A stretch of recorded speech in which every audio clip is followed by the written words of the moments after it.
नमस्कार मंडळी. आजचा माझ्या मामाचा प्रशांत देसले परिमळ आठवणींचा या पुस्तकाचे प्रकाशन सोहळा आपण सर्वांसाठी खूप खास आहे. आपल्याला माहितीच आहे की काही पाहुणे अजून येत आहेत, त्यामुळे कार्यक्रमाला थोडा विलंबन होत आहे. पण विलंबन झाला आहे, पण तोपर्यंत आपण या पुस्तकाच्या प्रेरणामागील गोष्टींवर थोडं बोलूया. माझ्या मामाला आठवणींचा खूप आवड आहे. त्याला जुन्या काळाच्या गोष्टी, आठवणी आणि त्या काळाच्या साधेपणाचं खूप आवड आहे. नेहमीच आकर्षण राहिलं आहे. त्या परिमळ आठवणींचा हे पुस्तक त्यांच्या आठवणींच्या, अनुभवांच्या आणि त्यांच्या एक सुंदर असं मामाने त्याच्या शब्दात लिहिलं आहे. आपल्या सगळ्यांच्या जीवनात अशी माणसं असतात जी आपल्याला आयुष्यातील अर्थ देतात. आयुष्यातील अर्थ देतात, आपल्या विचारांना दिशा देतात. माझा मामा अशाच व्यक्तींपैकी एक आहे. त्याच्या आयुष्यात जुन्या दिवसांची गोडी दाखवली आहे. या आठवणींमुळे आपण आनंदित होतो आणि कधीकधी डोळ्यात पाणीही येते. तर मंडळी, अजून काही वेळ थांबायचा आहे, पण त्या वेळेचा उपयोग आपण आपापसात संवाद करण्यासाठी व या पुस्तकाबद्दल काही भागांवर चर्चा करण्यास करूया. लवकरच कार्यक्रम सुरू होईल आणि तुम्ही थांबल्याबद्दल खूप खूप आभार. थँक्यू.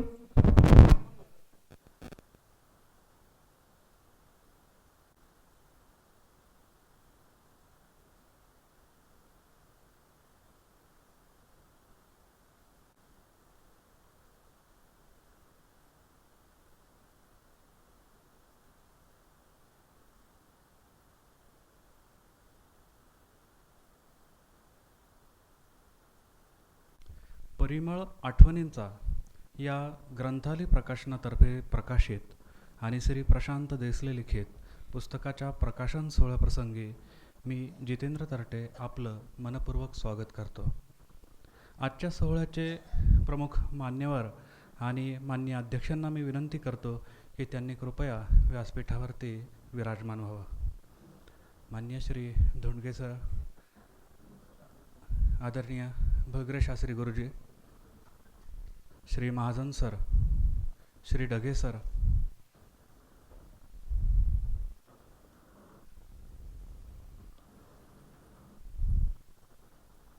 श्री संपतजी थेटे,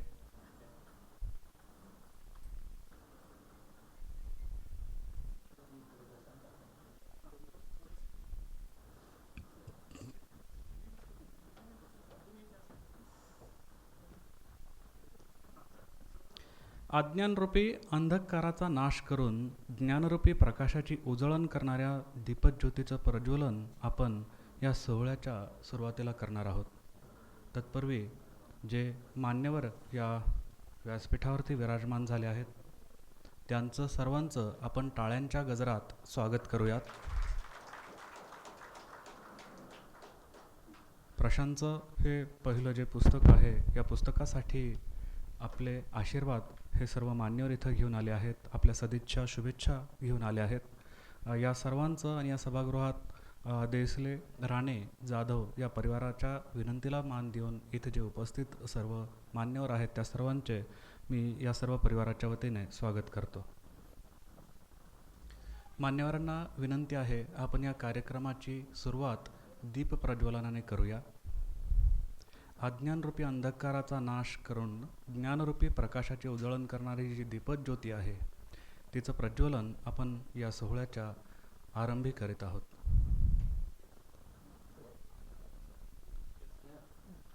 दीपज्योतीच्या प्रज्वलनासोबतच आपण शब्दब्रह्माचं अधिष्ठान असणारी जी सरस्वती माता आहे, सरस्वती मातेचं स्मरण आपण या निमित्तानं करूयात. या कुंदेंदु तुषारहार धवला, या शुभ्रवसरामृता, या वीणावर दंडमंडित करा, या श्वेत पद्मासना, या ब्रह्मांच्युत शंकर प्रभृतिभिर देवै सदा वंदिता, सा मां पातु सरस्वती भगवती निशेष जाडया पहा. अर्थात विद्येची अधिष्ठात्री भगवती श्री शारदा माता ही कुंद पुष्प, चंद्र आणि बर्फाच्या हारासमान श्वेतवर्णी असून ती श्वेतवस्त्रांनी सुशोभित आहे. जिच्या हाती विनारूपी श्रेष्ठ दंड सुशोभित आहे, जी श्वेतवर्णाच्या कमलावरती विराजमान झाली असून श्री ब्रह्मा, विष्णू आणि महेश या देवता सदैव तिचं स्तुतिगान करतात. त्या परमेश्वरी आणि समस्त दुर्मतीचं हरण करणाऱ्या माता सरस्वतीचं आम्ही स्मरण करून तिला प्रणाम करतो. या शब्दसोहळ्याच्या औचित्याने आपण आज इथं जमलो आहोत. त्यामुळे या शब्दब्रह्माची जी माता सरस्वती अधिष्ठात्री आहे, तिचं स्मरण हे औचित्याचं आहे.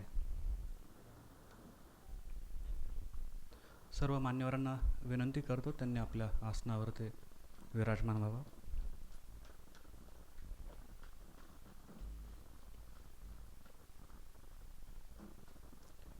दीप प्रज्वलनाचा ने या कार्यक्रमाची सुरुवात झाल्यानंतर जो औपचारिक सोहळा आहे, आपल्या विनंतीला मान देऊन जे मान्यवर आज व्यासपीठावरती उपस्थित आहेत त्यांचं स्वागत करणं हे एक औचित्य आहे.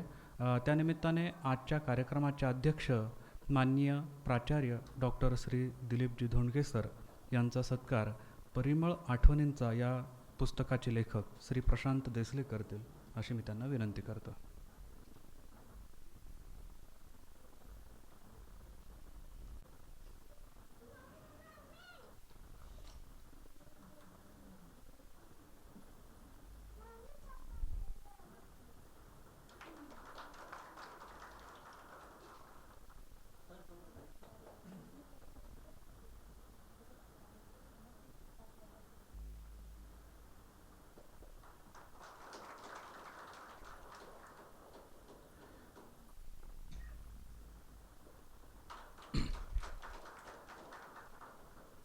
मानवी मनाच्या तरल भावनांना शब्दांद्वारे वाट करून देण्याचं एक सामर्थ्य कशा उत्कृष्ट पद्धतीने वापरावं, कशा उत्कृष्ट पद्धतीने त्याचं सादरीकरण आपल्या काव्य परंपरेत करावं, याचा एक परिपाठ मांडणारे ज्येष्ठ कवी श्री नरेशजी महाजन सर आत्ता आपल्यामध्ये प्रमुख मान्यवर म्हणून उपस्थित आहेत. श्री भास्कर देसले यांना मी विनंती करतो त्यांनी महाजन सरांचा सत्कार करावा.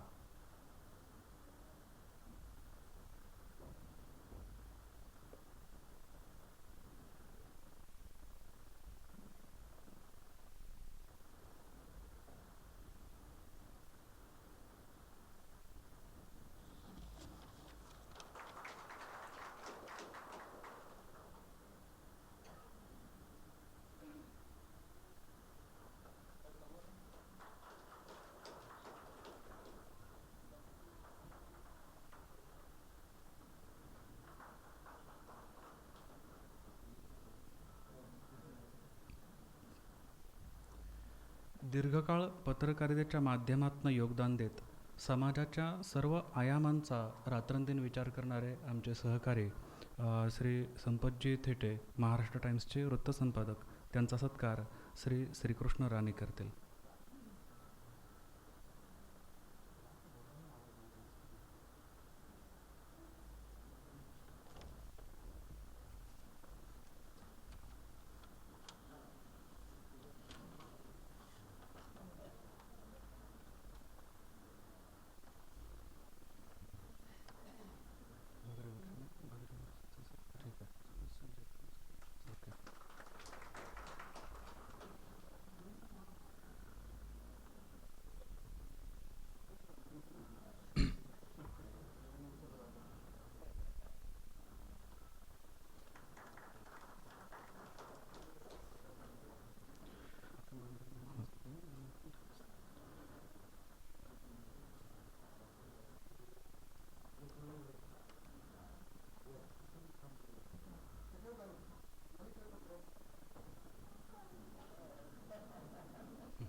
अध्यात्म आणि ज्योतिष यासारख्या गूढ विद्यांबाबत अतिशय अधिकारवाणीने संपूर्ण महाराष्ट्राला मार्गदर्शन करणारे श्री अतुल शास्त्री भगरे यांचा सत्कार संजयजी करंजकर यांनी करावा अशी मी त्यांना विनंती करतो.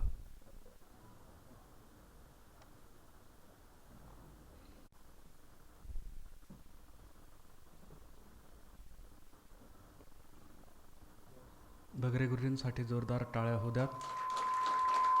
आपली जी सकाळ असते ती आपण वृत्तीवाहिनीवरती बघतो आणि अनेक जण त्यांचं मार्गदर्शन हे व्हर्च्युअल माध्यमातून घेतात. ते भगरे गुरुजी आत्ता प्रत्यक्षात आपल्यासमोर इथे उपस्थित आहेत. त्यांचं आशीर्वचनही आपल्याला थोड्या वेळात ऐकण्यास मिळणार आहे.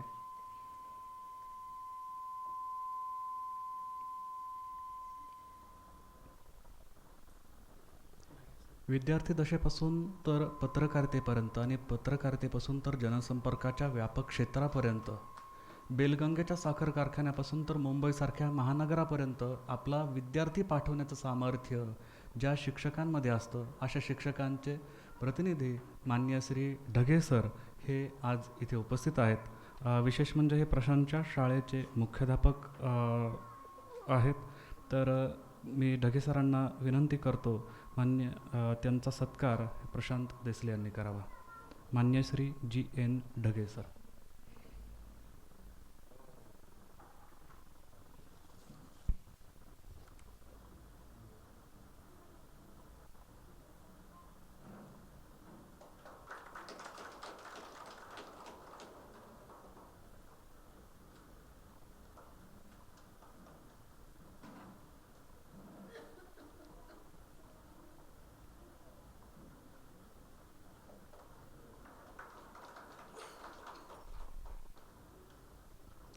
मी आत्ता जसं म्हटलो की पत्रकारितेमधून जनसंपर्काच्या व्यापक क्षेत्राकडनं पाऊल टाकणारे आमचे सहकारी आणि मित्र श्री प्रशांत देसले यांचे सत्कार करण्याची तशी औपचारिकता हे म्हणणं त्याला योग्य ठरणार नाही, पण त्याला त्या दृष्टिकोनातून त्यांच्या पाठीवरती एक आशीर्वादाची, एक शाबासकीची थाप द्यावी आणि त्यानिमित्ताने एक नैमित्तिक सत्कार माननीय श्री कल्याणराव जाधव यांनी श्री प्रशांत यांचा करावा अशी मी जाधव सरांना विनंती करतो.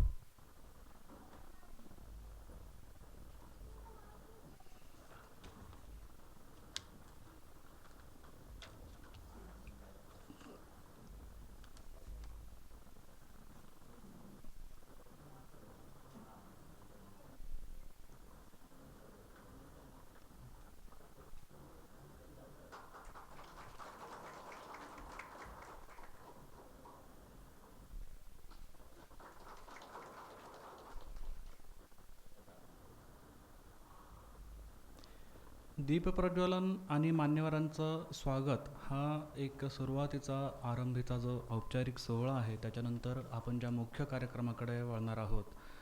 या सोहळ्यासाठी महाराष्ट्र टाइम्स या दैनिकाचे मान्य संपादक श्री शैलेंद्र तनपुरे सर उपस्थित राहणार होते, पण त्यांच्या घरी काही कौटुंबिक मंगल कार्य आहे आणि त्यानिमित्ताने ते व्यस्त असल्यामुळे त्यांनी या सोहळ्यासाठी शुभेच्छा पाठवल्या आहेत. या सोहळ्याच्या प्रास्ताविकाची जबाबदारी आमचे मित्र आणि पत्रकार श्री संपत थेटे यांच्याकडे देसले यांनी सोपवली आहे. तर संपत थेटे हे 2 दशकांपेक्षा अधिक काळापासून पत्रकारितेच्या क्षेत्रामध्ये योगदान देत आहेत. ETV सारखं मराठी प्रभावी इलेक्ट्रॉनिक माध्यम असो किंवा सकाळ न्यूज नेटवर्कसारखं देशभर पसरलेलं बातम्यांचं जाळं असो, पत्रकारितेच्या या व्यापक विश्वामध्ये स्वतःला सिद्ध करून महाराष्ट्र टाइम्सच्या वृत्तसंपादक पदाची जबाबदारी सध्या त्यांच्याकडे आहे. माननीय श्री संपत थेटे यांना मी विनंती करतो त्यांनी आजच्या या पुस्तक प्रकाशन सोहळ्याचं प्रास्ताविक करावं.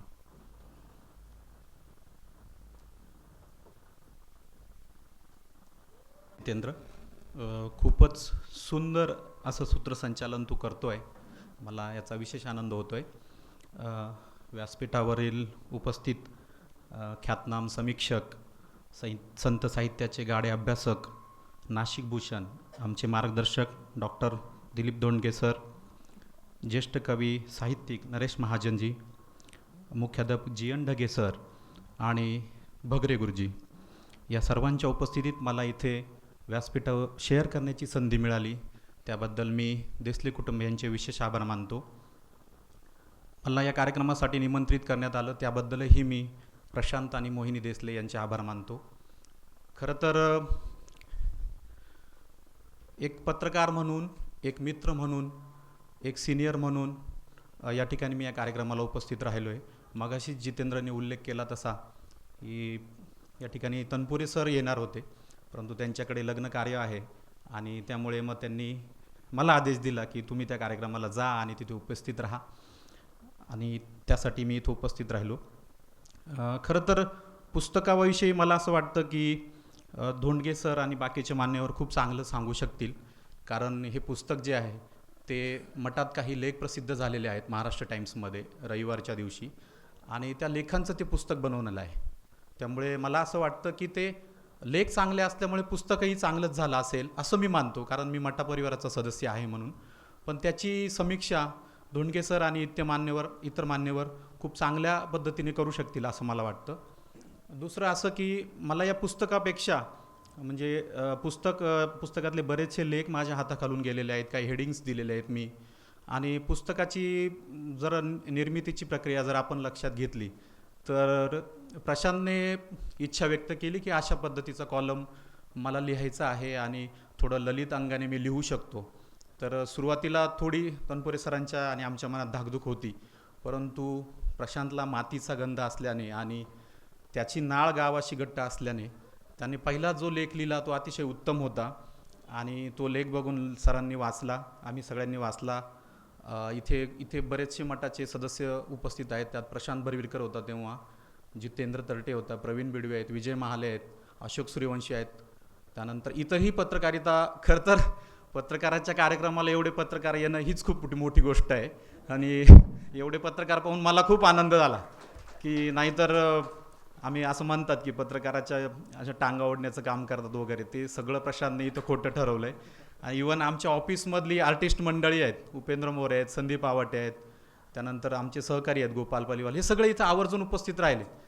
त्याचा मला विशेष आनंद होतो, कारण काय होतं माहिती का, एखादी संस्था सोडल्यानंतर एखाद्या व्यक्तीने म्हणजे ते ऋणानुबंध त्याने आजही कायम ठेवलेले आहेत, जसे गावाशी ठेवलेत आणि तसेच त्याने संस्थेशी ठेवलेत, हेच यातून दिसून येतं. थोडं विषयांतर होत होतं.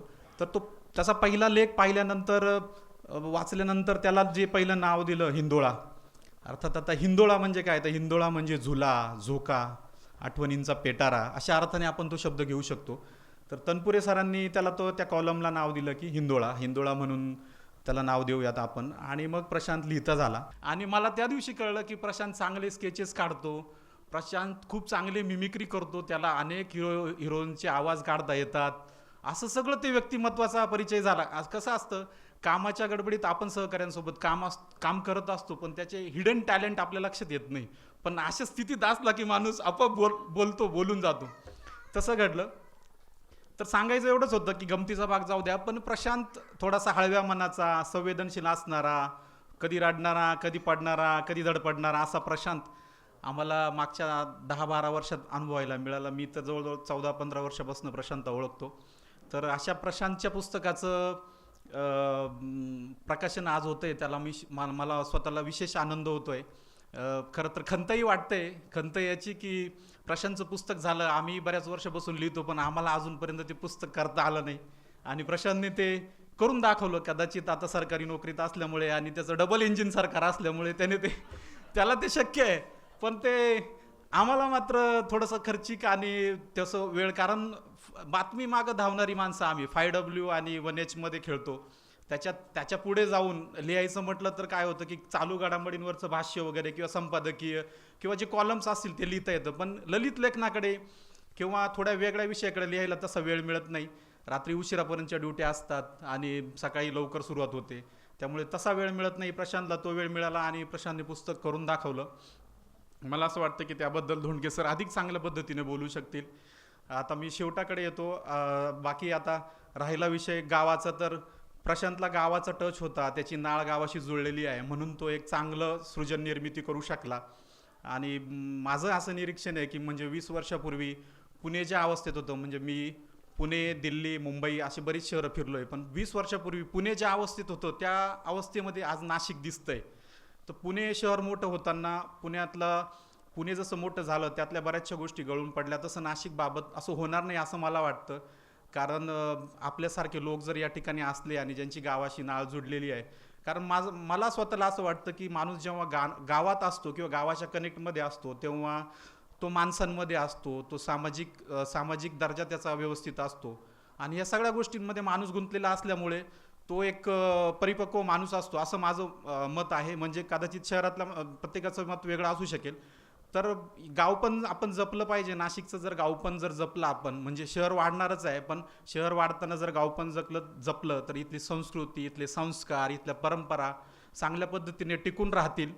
एवढं बोलून मी थांबतो आणि प्रशांतला पुढच्या वाटचालीसाठी शुभेच्छा देतो.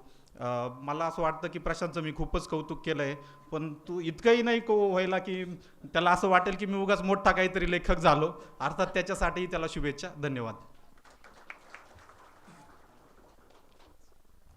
धन्यवाद. तो अंतर्बाह्य स्वच्छ असतो, पारदर्शी असतो, काचेसारखा असतो, तेथे परिमळ नांदतो. आणि या पुस्तकाचं जे नाव आहे परिमळ आठवणींचा, मला वाटतं प्रशांत जसा आहे तसा व्यक्त झाल्याचं या पुस्तकाचा जो ब्लर्ब आहे, दासू वैद्य जे नामांकित साहित्यिक आहेत महाराष्ट्रातले, त्यांचा ब्लर्ब या पुस्तकाला लाभला आहे. आणि त्यांनी तेच सांगितलं आहे की प्रशांतने लिहिताना कुठे ओढून ताणून भावना अभिव्यक्त करण्याचा प्रयत्न केलेला नाही आहे. कुठेही त्यामध्ये भावनांची, किस्स्यांची, माहितीची, या सगळ्या गोष्टींची ज्याला आपण घुसवणं म्हणतो, माहिती त्याच्यामध्ये जास्ती अतिरिक्त प्रमाणातमध्ये ॲड करणं म्हणतो, तर तसा काही प्रकार नाही आहे. असा दाखला जो आहे तो स्वतः दासू वैद्यांनी त्यात दिलेला आहे. आणि त्याचा प्रत्यय आत्ता जे संपतजी थेटे यांनी आत्ता आपल्याला जो किस्सा सांगितला त्याच्यातली एक विनोदाची झालर जाऊ द्या, पण प्रशांत विषयी संपत यांना आत्ता जे सांगायचा तो हाच मुद्दा होता की अंतर्बाह्य स्वच्छ मनाचा, निर्मळ मनाचा आणि पारदर्शी मित्र आज किंवा एक चांगला माणूस असलेला जो तेव्हा अभिव्यक्ती जी होती तिथं तो परिमळ नांदतो. आता पुढच्या मुद्द्याकडे आपण वळूयात. अज्ञानतिमिरांधस्य ज्ञानांजनशलाकया चक्षुरुन्मिलितं येन तस्मै श्री गुरुवे नमः. अज्ञानरूपी अंधकारातून ज्ञानरूपी शलाकांच्या साह्याने ज्यांनी अनेकांचे नेत्र उघडले त्या गुरूंना आमचा प्रणाम असो. हा श्लोक इथं आठवण्याचं औचित्य असं आहे की या सोहळ्याला जसं अध्यक्षस्थानी श्री धोंडगे सरांसारखे विख्यात अभ्यासक, समीक्षक लाभलेले आहेत, तर दुसरीकडे नरेशजी महाजन सरांसारखे संवेदनशील कवी लाभलेले आहेत. तसंच असंख्य विद्यार्थ्यांना घडवणारे मुख्याध्यापक GN ढगे सर हे देखील प्रमुख पाहुणे म्हणून लाभलेत. या शब्दब्रह्माच्या स्मरणाने आपण कार्यक्रमाला आरंभ केला. त्या शब्दब्रह्माची अक्षर ओळख ज्यांच्यामुळे प्रशांतसारख्या असंख्य विद्यार्थ्यांना आजपर्यंत झालेली आहे, त्या विद्यार्थ्यांच्या मूर्तीला पैलू पाडणाऱ्या माणसातील शिल्पकाराचं स्मरणसुद्धा प्रशांत यांनी या औचित्यावरती ठेवलं, याचं मला एक मित्र म्हणून कौतुक वाटतं. विद्यार्थ्याला कायम कळस्थानी ठेवून स्वतः चिऱ्याचे दगड बनण्यात गुरुजन वर्ग धन्यता मानतो. प्रशांतच्या पुस्तकातील एक न पुसता येणारा बेलगंगा साखर कारखान्यासारखा जो हळवा कोपरा आहे, ज्या कोपऱ्यात बेलगंगेच्या मातीत प्रशांतच्या संवेदनांचं रोपटं एकेकाळी रुजत गेलं, अनेक संस्कार त्यावरती झाले आणि नंतर ते बहरत फुलत गेलं. या रोपट्याच्या वृक्षातून आता पारिजातकाच्या फुलांचा परिमळ दरवळू लागला आहे. ही परिमळाची ओंजळ भरतानाचं साक्षीदार प्रशांतचे मार्गदर्शक श्री GN ढगे सर यांना मी विनंती करतो की त्यांनी मनोगत व्यक्त करावं.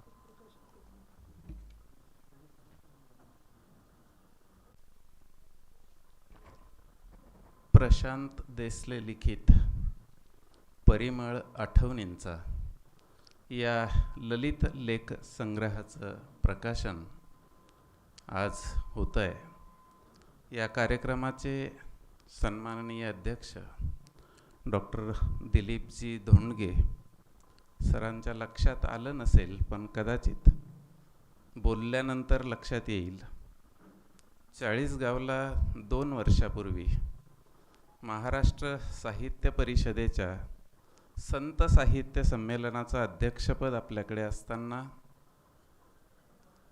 महाराष्ट्र साहित्य परिषद पुणे शाखा चाळीसगावचा कार्यकारिणी सदस्य म्हणून मी आपल्याबरोबर 2 दिवस वावरत होतो आणि एका कार्यक्रमाचं सूत्रसंचलन देखील त्यावेळेला मी केलं होतं. तर असे आदरणीय दिलीपजी धोंडगे सकाळीच आपल्याला अगदी प्रसन्न अंतकरणाने एक दिवस आपला कसा जाईल याचं खरं तर अत्यंत ओघवत्या भाषेमध्ये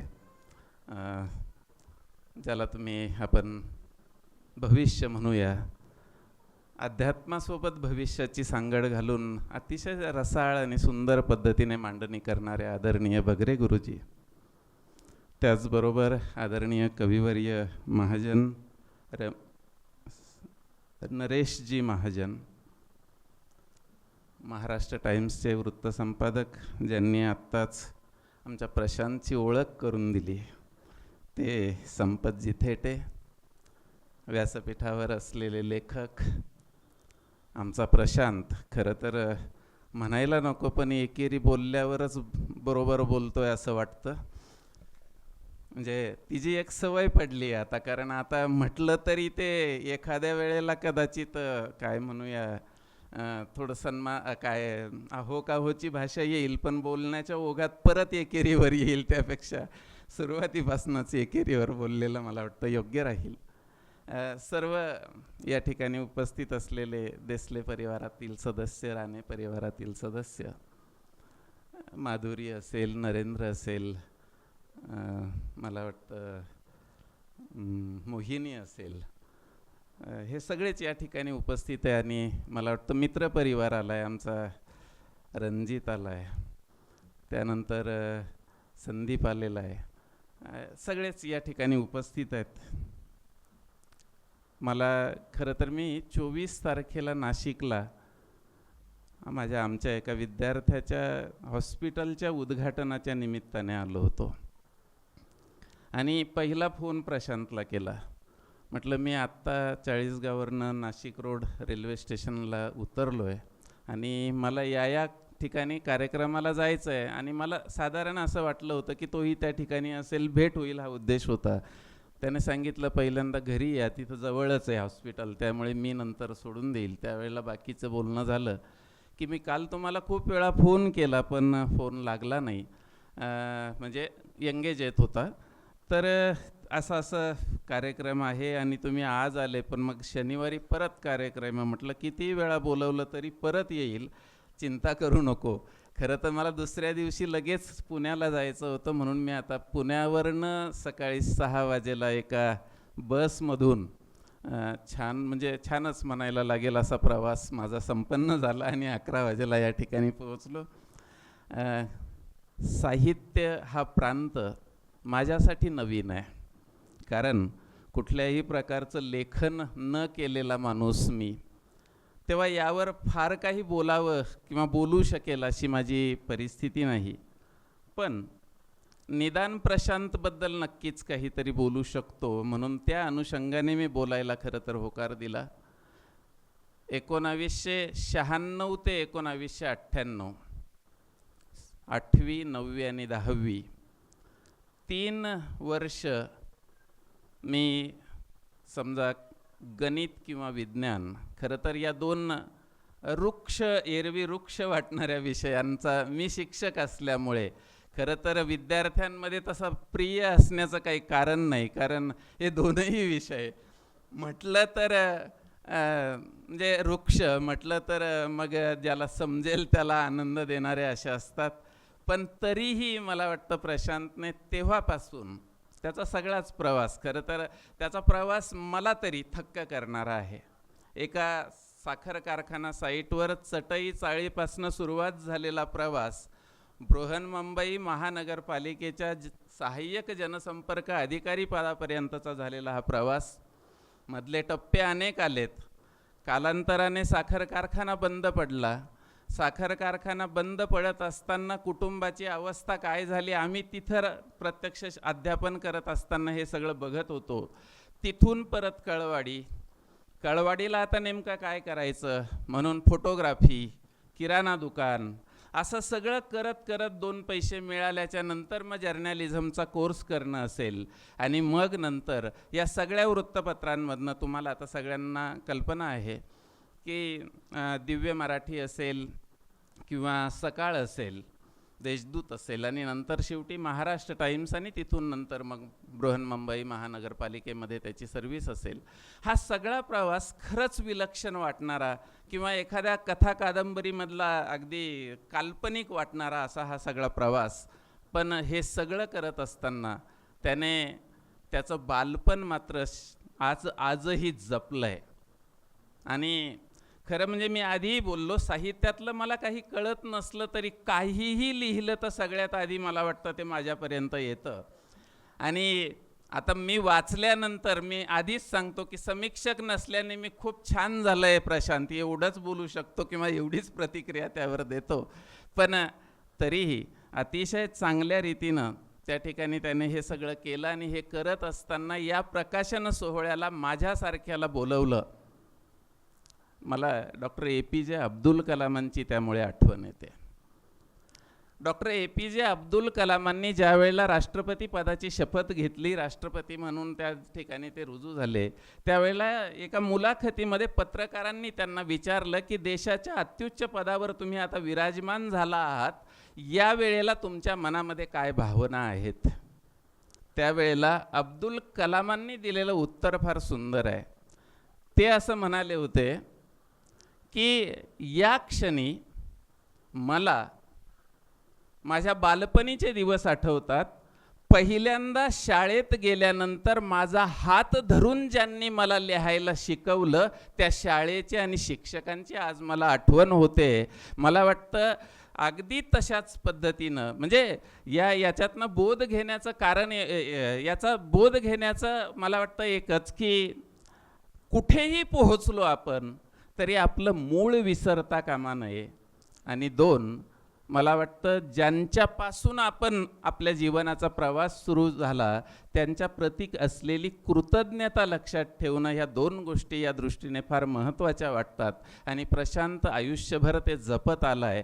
म्हणजे अगदी आठवणीने आज सकाळपासून फोनवर बसलेत का सर, येत आहेत का सर, कसं काय येणार आहेत, कुठे येणार आहेत ना. आणि म्हणजे हे सगळं जे आहे ना, हे सगळं सांभाळणं हे खरंच म्हणजे सगळ्यांना जमेल असं नाही, पण प्रशांतला ते जमलं. लिखाण खरंच म्हणजे मला बाकी फार कळत नसलं तरी प्रशांत अतिशय उत्कृष्ट लेखक आहे, अतिशय चांगला कवी आहे. खरं तर तो आधी फोटोग्राफर होता. म्हणजे एक समोरचं योग्य चित्र टिपण्याची क्षमता त्याच्यामध्ये होतीच, पण तेवढंच नाही तर ते शब्दबद्ध करण्याची क्षमताही त्याच्याकडे आहे. त्याला सहज कधी कधी मी म्हणतो की इतकं सगळं बारीक सारीक तपशील तुझ्या लक्षात राहतात कसे, तर तो काही गोष्टी त्यातल्या बोलताना सांगून जातो की हे सगळं इतकं पक्क कोरलं आहे की काही केल्या पुसल्या जात नाही, अशी साधारणतः अवस्था आहे. आणि लिखाणाबद्दल किंवा पुस्तक प्रकाशनाबद्दल बऱ्याच वेळा बोलणं झालं. अजून काही पुस्तकं त्याला लिहायची आहेत त्याबद्दलही मी त्याला बोललो. मला वाटतं हे पहिलं अपत्य आहे आता परिमळ आठवणींचा. अशी अनेक अपत्ये यानंतरच्या काळामध्ये येत राहोत. खूप अधिक मला वाटतं लिखाण प्रशांतच्या हातून हो, हीच या निमित्तानं खूप खूप शुभेच्छा देतो. या ठिकाणी मला बोलावलं, माझा सत्कार केला, त्याबद्दल मी मनापासून आभार व्यक्त करतो आणि थांबतो. धन्यवाद.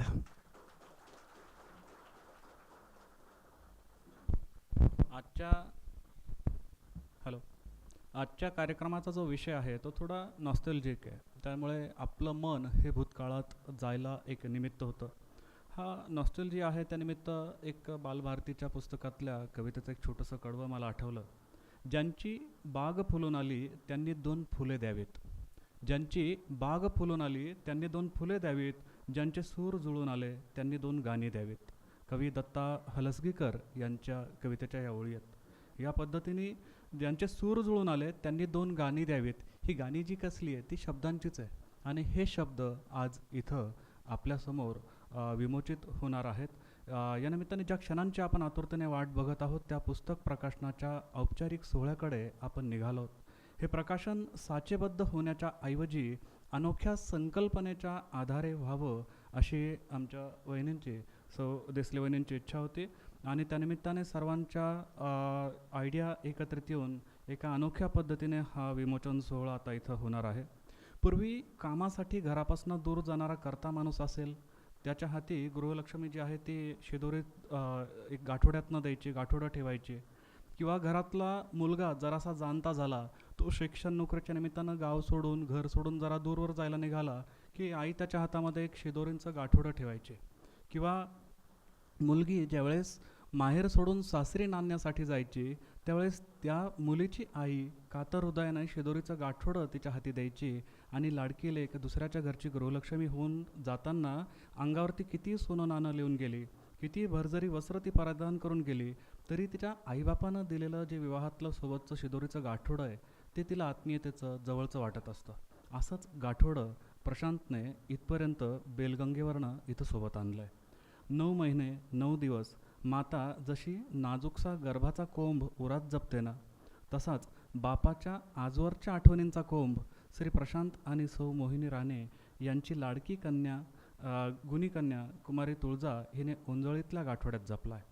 या आठवणींचा परिमळ दरवळणाऱ्या गाठोड्याच्या रेशमी दोऱ्यांची सरगाठ सोडून मान्यवरांनी या पुस्तकाचं औपचारिक विमोचन करावं अशी मी सर्व मान्यवरांना विनंती करतो. सृजन जो आहे तो सुद्धा करू पाहतोय.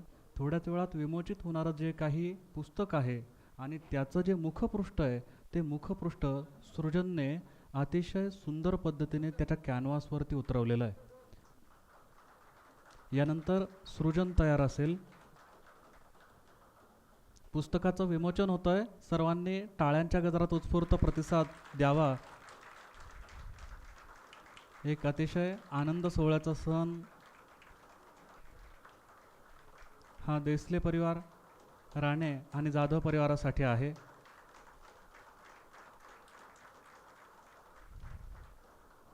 हे जे पुस्तक आहे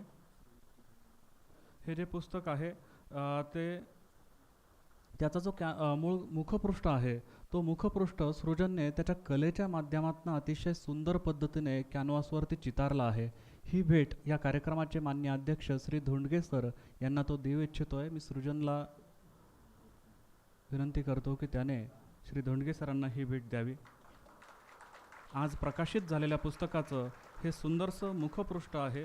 ते मुखपृष्ठ सृजनने कलर्स आणि ब्रशच्या माध्यमातून या छोट्याशा कॅनव्हासवरती हुबेहूब चित्रित केलं आहे. त्याची अभिव्यक्ती हा परिमळाचा परिणाम आहे. ओंजळ जशी रीती होताना सुगंध मागे ठेवते, तसे प्रशांतचे शब्द पुस्तकाचा आकार घेत असताना सृजनचा नवा कॅनव्हास फुलव पाहतात. या मुखपृष्ठाचा चिमुकल्या हातांनी चितारलेला कॅनव्हास सृजन कार्यक्रमाचे अध्यक्ष श्री धोंडगे सर यांना त्यांनी दिलं आहे आणि सर्व सभागृहाला पुन्हा एकदा विनंती करतो की सृजनचंही कौतुक टाळ्यांच्या गजरात त्यांनी करावं. या प्रकाशनानंतर पुस्तकाचे लेखक प्रशांत देसले हे त्यांचे 2 जे शब्द आहेत ते इथं व्यक्त करू इच्छित आहेत.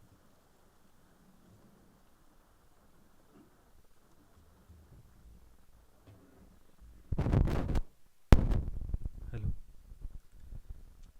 सन्माननीय व्यासपीठ, कार्यक्रमाचे अध्यक्ष, समीक्षक, ज्येष्ठ लेखक, संत साहित्याचे अभ्यासक, प्राचार्य डॉक्टर दिलीप धोंडगे सर, त्यानंतर गुरुवर्य आमचे अतुल शास्त्री भगरे गुरुजी, ज्येष्ठ कवी नरेश महाजन सर, माझे मुख्याध्यापक श्री जी.एन. ढगे सर आणि माझा मित्र, मी देखील संपतरावांचा उल्लेख एकेरीच करतो कारण आमचे दोघांचे ऋणानुबंध तसे आहेत. माझा मित्र आणि दैनिक महाराष्ट्र टाईम्सचे वृत्तसंपादक संपतराव थेटे, तसेच माझ्या प्रेमाखातर आणि आम्ही सगळ्यांनी अल्पावधीत म्हणजे इलेक्शन ड्युटीमध्ये मी अडकलेलो होतो. अतिशय कमीत कमी वेळात मी प्रत्येकापर्यंत पोहोचलो नाही, पण व्हॉट्सअपच्या माध्यमातून मी ज्यांना पत्रिका पाठवली.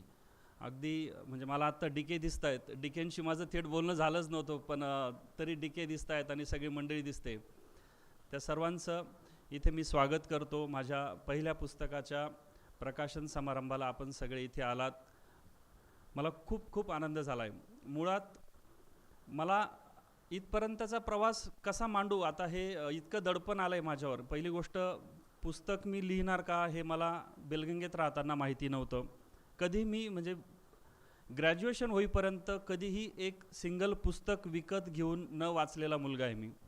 म्हणजे वाचन काय असतं ते फक्त जो शालेय अभ्यासक्रमातलं वाचन असतं तेवढं वाचन केलेलं मी. पण मला आत्ता कळतं आहे की ढगे सर जे बोललेत, संपतराव जे बोललेत, की ते जे जगणं होतं माझं ते एक प्रकारचं वाचनच होतं आणि ते वाचनच नंतर माझ्या लेखांमधून, आता मी मुंबई अपडाऊन करत असतो, माझ्या कवितांमधून ते बाहेर येतं आहे. आणि ते सर मला असं वाटतं ते कुठेतरी साचलेलं होतं. पुस्तक हे फक्त त्याचं एक माध्यम झालं आहे.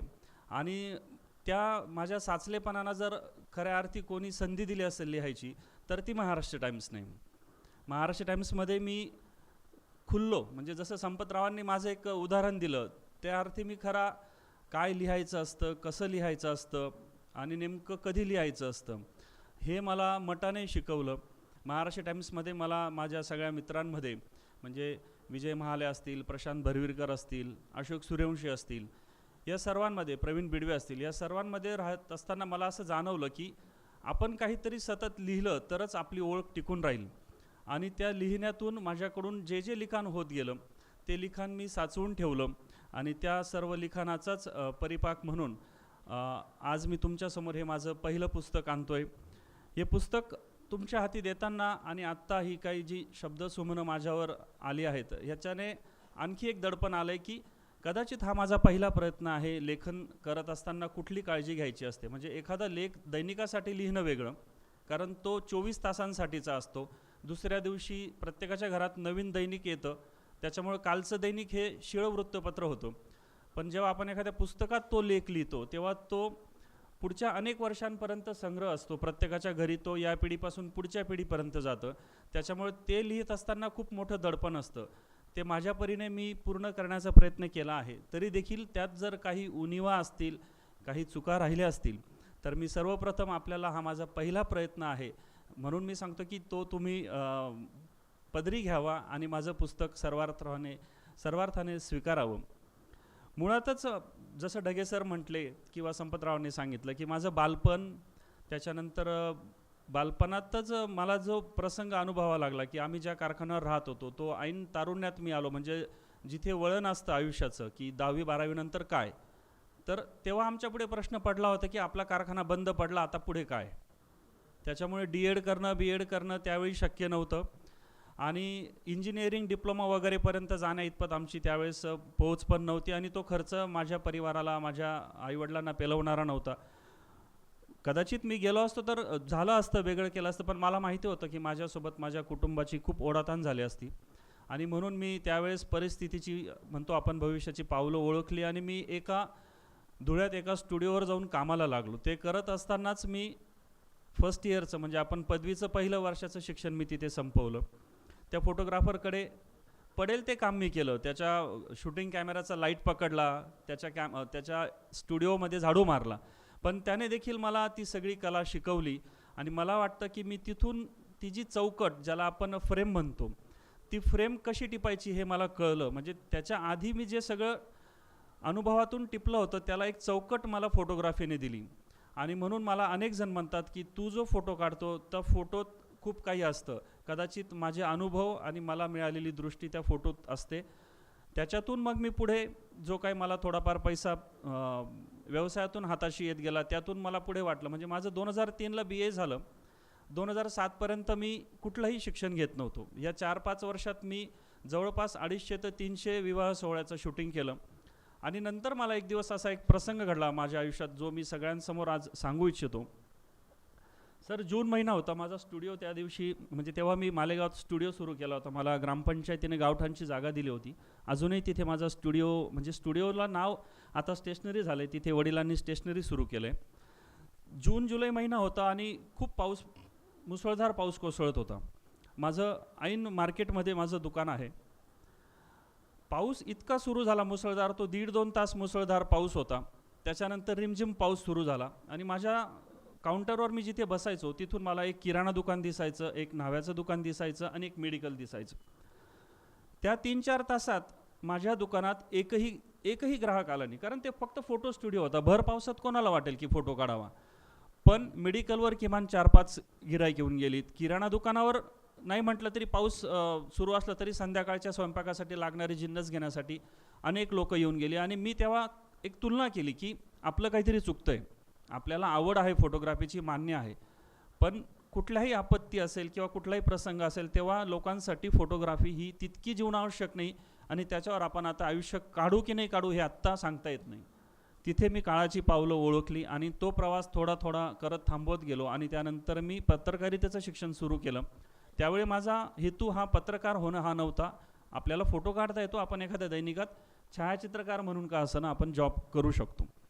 पण सुदैवाने मला पत्रकारितेतही जे गुरु मिळाले, जे मित्र मिळालेत, त्यांच्याकडून मला शिकायला मिळालं आणि माझ्या आयुष्याला एक प्रकारची तिथून एक वेगळा ट्रॅक मिळाला. त्यानंतर पत्रकार म्हणत असतानाच माझी बायको गव्हर्नमेंट सर्वंट असल्यामुळे मला सारखं तिच्या वागण्या बोलण्यातून, तिच्या रोजच्या बैठकांमधून, तिच्या कामकाजाची पद्धत पाहून मला सारखं वाटायचं की आपण शासकीय नोकरी का नाही करू. मग मी MPSC करत होतो, अनेक परीक्षा दिल्या, विविध स्पर्धा परीक्षा दिल्या, पण मला काही यश मिळालं आणि शेवटी मी ते थांबवून पत्रकारिता पूर्ण वेळ पत्रकारिता करायला सुरुवात केली. पण योगायोगाने बृहन्मुंबई महानगरपालिकेत सहाय्यक जनसंपर्क अधिकारी या पदासाठी जाहिरात निघाली आणि तिथे OBC कॅटेगरीतून एकच जागा होती आणि तिथे माझं सिलेक्शन झालं आणि माझ्या आयुष्याला पुन्हा एकदा कलाटणी मिळाली. म्हणजे बेलगंगा, त्याच्यानंतर फोटोग्राफी, पुन्हा कळवडीत येऊन व्यावसायिक फोटोग्राफी, धुळ्यात आकाशवाणी केलं आणि महाराष्ट्र टाइम्स, दिव्य मराठी, सकाळ, देशदूत, अहमदनगरला होतो वर्ष दीड वर्ष देशदूतला. हे सगळं सोडून पुन्हा एकदा सरकारी नोकरी स्वीकारणं हे माझ्यासाठी परिवाराला सोडून मुंबईत जाऊन राहणं हे खूप मोठं आव्हान होतं. पण परिवाराची साथ आणि तुमच्या सगळ्या मित्रपरिवाराची साथमुळे मी ते इथपर्यंत येऊ शकलो. मला असं वाटतं की पुस्तकात काय आहे हे तुम्ही सगळे वाचणारच आहात, परंतु माझा इथपर्यंतचा प्रवास या निमित्तानेच मला तुमच्यापुढे सांगायचा होता, तो मी सांगितलेला आहे. आणि मला असं वाटतं की पुस्तकातल्या फक्त 2 ओळी किंवा त्यातला एक थोडासा सार मी सांगतो की आपण आजकाल सगळे स्मार्ट होत चाललो आहे, पण आपल्या आजूबाजूला एक 20-25 वर्षापूर्वी जे जगणं होतं ते कुठेतरी मागं पडायला नको, मागे राहायला नको, म्हणून ते पुढच्या पिढीच्या हातात देण्याचा हा माझा प्रयत्न आहे. आणि मला असं वाटतं की माझं पुस्तक तेवढ्याच आनंदाने आणि समजुतीने तुम्ही स्वीकारावं, कारण हा माझा पहिला प्रयत्न आहे. पुस्तकाचा लेखक म्हणून, एक पत्रकार म्हणून, छायाचित्रकार म्हणून, सरकारी अधिकारी म्हणून इथे मला बोलायची संधी मिळाली, त्याबद्दल तुमच्या सर्वांचं मी आभार मानतो आणि इथे आलात त्याबद्दल धन्यवाद. थँक्यू.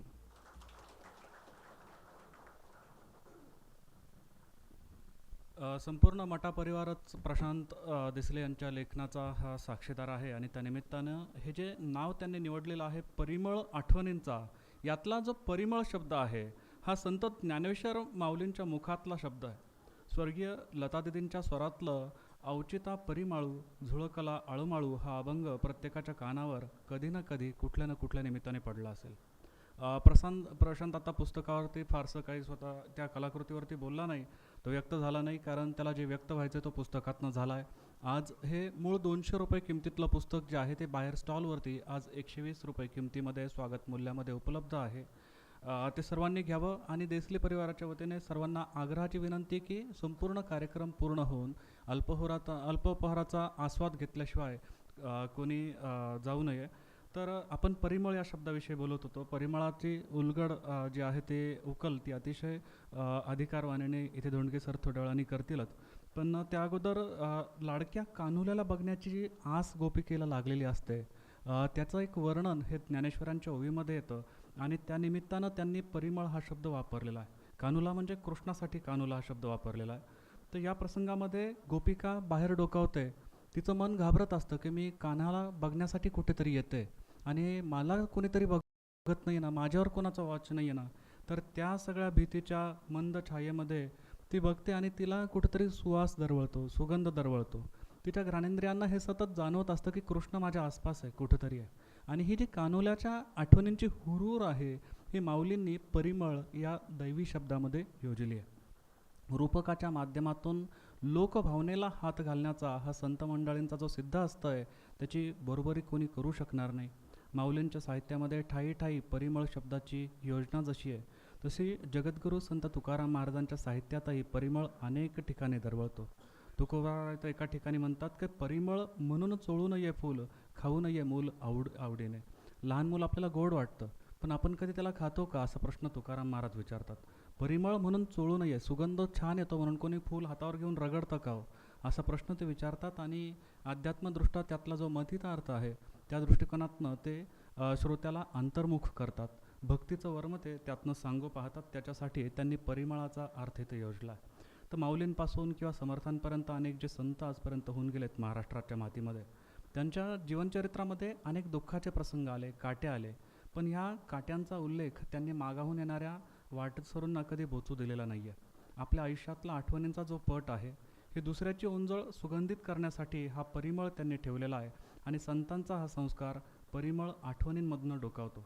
या पुस्तकात ग्रामीण भागातल्या लेखकाचं वास्तव्य असताना भोवतालच्या जे प्रतीक आहेत त्यांच्याशी एकरूप होण्याचा जो प्रयत्न आहे, ती जी तरलता आहे, ती पदोपदी डोकावते.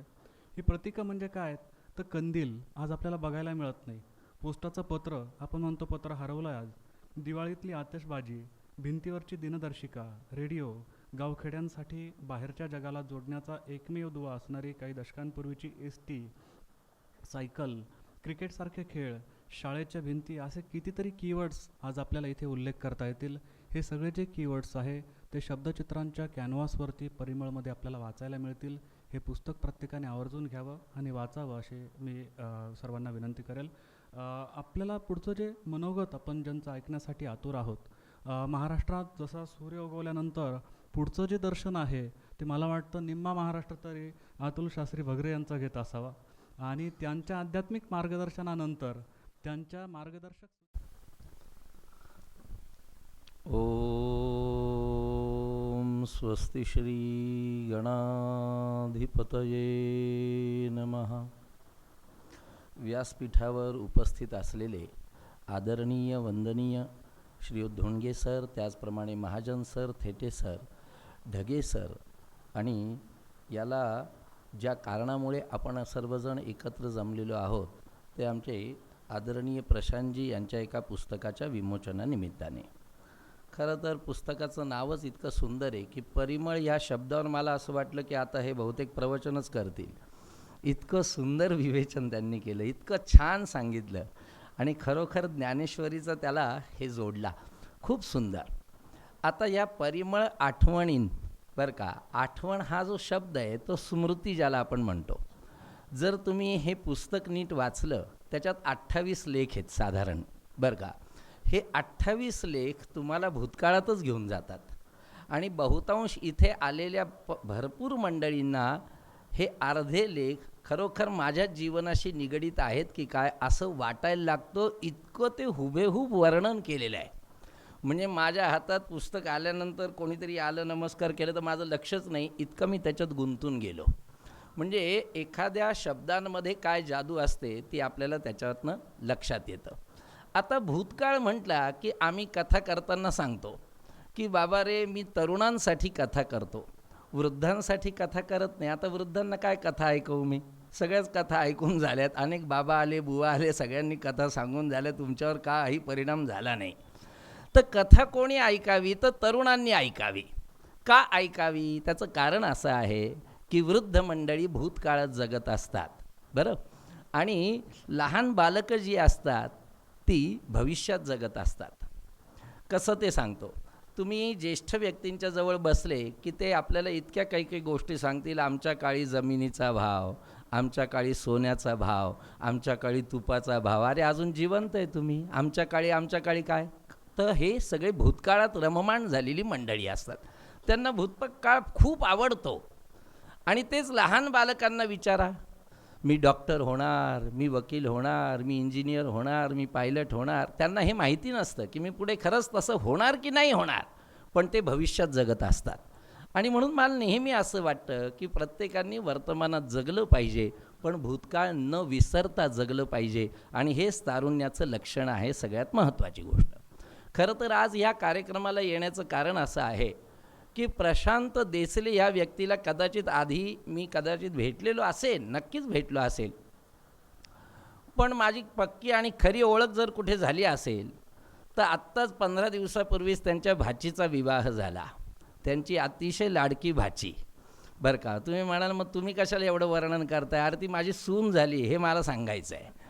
ती माझी आता सून आहे हेच मला सांगायचं आहे. आणि ह्या विवाहाप्रसंगी पहिल्या भेटीपासून ते अगदी आमच्या लक्ष्मीला आमच्या घरी आणेपर्यंत संपूर्ण प्रवासामध्ये मला फक्त आणि फक्त प्रशांतच दिसत होता. काय एक प्रकारचं चुंबकीय आपण म्हणतो ना आकर्षण या पतीपत्नींमध्ये आहे की ज्यांना एकदा भेटतील ते सगळ्यांना ते आकर्षित करून घेतात, अशी एक क्षमता या दोघांमध्ये पण आहे. ती तर मोहिनीच आहे, तो विषयच नाही. मोहिनीबद्दल मी किती बोलावं, मी 32 वर्ष झाले बोलतोच आहे. हो, कारण मोहिनी हे माझ्या पत्नीचंही नाव आहे, हे महत्त्वाचं आहे. त्याच्यामुळे किती बोलावं. खरंच हे दोघांची जोडी अशाच पद्धतीने सलामत राहो आणि अशाच पद्धतीचं कार्य त्यांच्या हातून घडो. आज 2 महान व्यक्ती या ठिकाणी बसलेले आहेत. लक्षात घ्या, आपण भगवंताकडे काय मागत नाही? सुख दे, शांती दे, संपन्नता दे, पत्नी दे किंवा पुत्र दे, सगळं मागतो. पण आजपर्यंत कधी भगवंताकडे पराभव मागितलाय तुम्ही? कधीच नाही. की मला अपयश येऊ दे बा देवा, मला पराभव होऊ दे, असं कधी म्हणतो? कधीच नाही. पण 2 व्यक्ती अशा आहेत या जगामध्ये की त्या भगवंताकडे पराभव मागतात मंडळी. आणि आज या दोन्हीही व्यक्ती याच ठिकाणी हजर आहेत.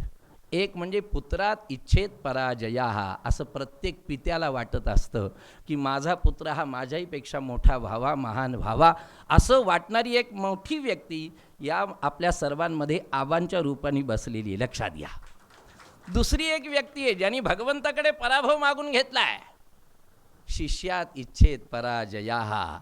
आणि असे गुरुवर्य ढगे सर सुद्धा या ठिकाणी उपस्थित आहे की त्यांनाही हेच वाटत असेल की माझा शिष्य माझ्याहीपेक्षा महान व्हावा. रामकृष्ण परमहंस कोण नाही ओळखत? शेवटची साक्षात्कारी पुरुष व्यक्ती असं आपण मानू की प्रत्यक्ष दगडाच्या काली मूर्तीशी गप्पा मारायचे, बोलायचे, सांगायचे, तिला नैवेद्य खाऊ घालायचे, सगळं आपण नुसतं ऐकलं आहे. पण खऱ्या अर्थाने प्रचार प्रसार या सनातन वैदिक धर्माचा कोणी केला असेल तर त्यांच्या शिष्याने केला. जगप्रवास 2 वेळेला. आणि या जगप्रवासातून त्यांनी सगळीकडे सनातन हिंदू वैदिक धर्माची पताका आणि झेंडे गाडले. म्हणजेच काय की रामकृष्णांची हीच इच्छा होती की शिष्यात इच्छेत पराजया. आज या दोन्हीही व्यक्ती या ठिकाणी उपस्थित आहेत, हे सगळ्यात महत्त्वाचं आहे. ज्या वेळेला मी ते सगळे अनुक्रमणिका पाहत होतो, फार सुंदर सुंदर विषय घेतलेले आहेत आणि इतके सोपे सोपे विषय आहे की ते खरंच वाचावं असं वाटतं. अजून अजून अजून अजून अजून पुढचं अजून पुढचं काय छान छान आहे. मग त्याच्यात पोस्ट ऑफिस आहे, त्याच्या शाळेचं वर्णन आहे, अगदी सायकलीचं वर्णन आहे, क्रिकेटचं वर्णन आहे. बालपणापासून ते सगळ्या गोष्टी त्यांनी इतक्या सुंदर रीतीने मांडलेल्या आहेत. या व्यक्तीची विशेषता मला केव्हा पाहायला मिळाली सांगतो. चिरंजीवाचा विवाह होता बरं का, चिरंजीवाचा म्हणजे त्यांच्या भाचीचा सुद्धा. तर तो विवाह होता आणि विवाहाच्या आदल्या रात्री आमच्याकडे संगीत कार्यक्रम होता. साधारणपणे नाही म्हटलं तरी 400 मंडळी बसलेले होते आणि अतिशय सुंदर असा तो कार्यक्रम सुरू होता. या कार्यक्रमामध्ये एक ऑडिओ आम्ही फक्त ऐकली, एक पॅरेग्राफ फक्त. मंडळी आश्चर्य वाटेल तुम्हाला, बसलेली अर्धी मंडळी रडत होती.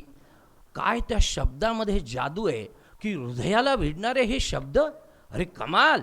म्हणजे मला तर पुढचे गाणे काय डान्स चालला होता ते कळतच नव्हतं, कारण ते शब्द इतके भिडले. मग ज्या व्यक्तीचे शब्द इतके जर भिडत असतील तर त्यांनी लिहिलेले एवढे सगळे लेख आणि एक सुंदरसं पुस्तक किती आपल्या मनाला हृदयाला भावेल याचा आपण विचार करा. मंडळी, एक सगळ्यात महत्त्वाची आणि अवघड परिस्थिती अशी आहे, वाचन संस्कृती संपली बरं का. आता वाचन बिचन प्रकार राहिले नाही. आता लोक शो म्हणून पैसा खूप असले की खूप पुस्तकं आणून फक्त आपल्या घरात लावतात, त्याच्यातलं एकही वाचलेलं नसतं. पण म्हणायला की नाही बा फारच वाचन आहे यांचं, असं दाखवण्यासाठी आजकाल भरपूर मंडळींच्या घरात मी पाहतो भरपूर पुस्तकं लावलेले, म्हणून ते काही त्यांनी वाचलेलेच असतात असं काही जरुरीचं नाही. वाचन संस्कृती गेली, त्याला कारण काय आहे तर आजकाल आपल्या हातात जो आलेल्या खिशात सगळं जग सामावलेलं म्हणजे काय तर मोबाईल. वाचन संस्कृती गेली ना. मी दिल्लीला सर्व्हिसला होतो, महर्षी वेद विज्ञान विश्वविद्यापीठात मी अध्यापक होतो वेद शिकवायला. ही गोष्ट 1 जानेवारी 1991ची. तर त्यावेळेला जेव्हा मी तिथे अध्यापक म्हणून लागलो तर बडोद्याला मी 3 वर्ष राहिलो. 88, 89, 90 3 वर्ष मी बडोद्यात राहिलो आणि बडोद्याहूनच मग मी दिल्लीला गेलो. तर बडोद्यामध्ये माझे काही प्रेमी मंडळी आहे, अतिशय चांगले स्नेही सगळे. तर मी काय करायचो, दर आठवड्याला पत्रलेखन करायचो. पत्रलेखन, ते पत्रलेखन म्हणजे पोस्टकार्डवर नाही बरं का, फुलस्केप म्हणजे 4 पेजेस व्हायचे. ते इतकं सगळं मी लेखन करायचो आणि ते पाठवायचो. मी ज्या वेळेला दिल्ली सोडून पहिल्यांदा नाशिकला नाही आलो, आधी बडोद्याला आलो. मग बडोद्याला आल्यानंतर मला एका घरामध्ये एक भेट दिली, एक फाईल दिली त्यांनी. तर मी म्हटलं हे कसली मला भेट दिली, मग पाहतं खरी. म्हणून जेव्हा मी पाहिलं तर माझे प्रत्येक पेपर जे होते ते त्यांनी प्लॅस्टिक कोटेड करून एक सुंदरशी फाईल तयार केलेली होती.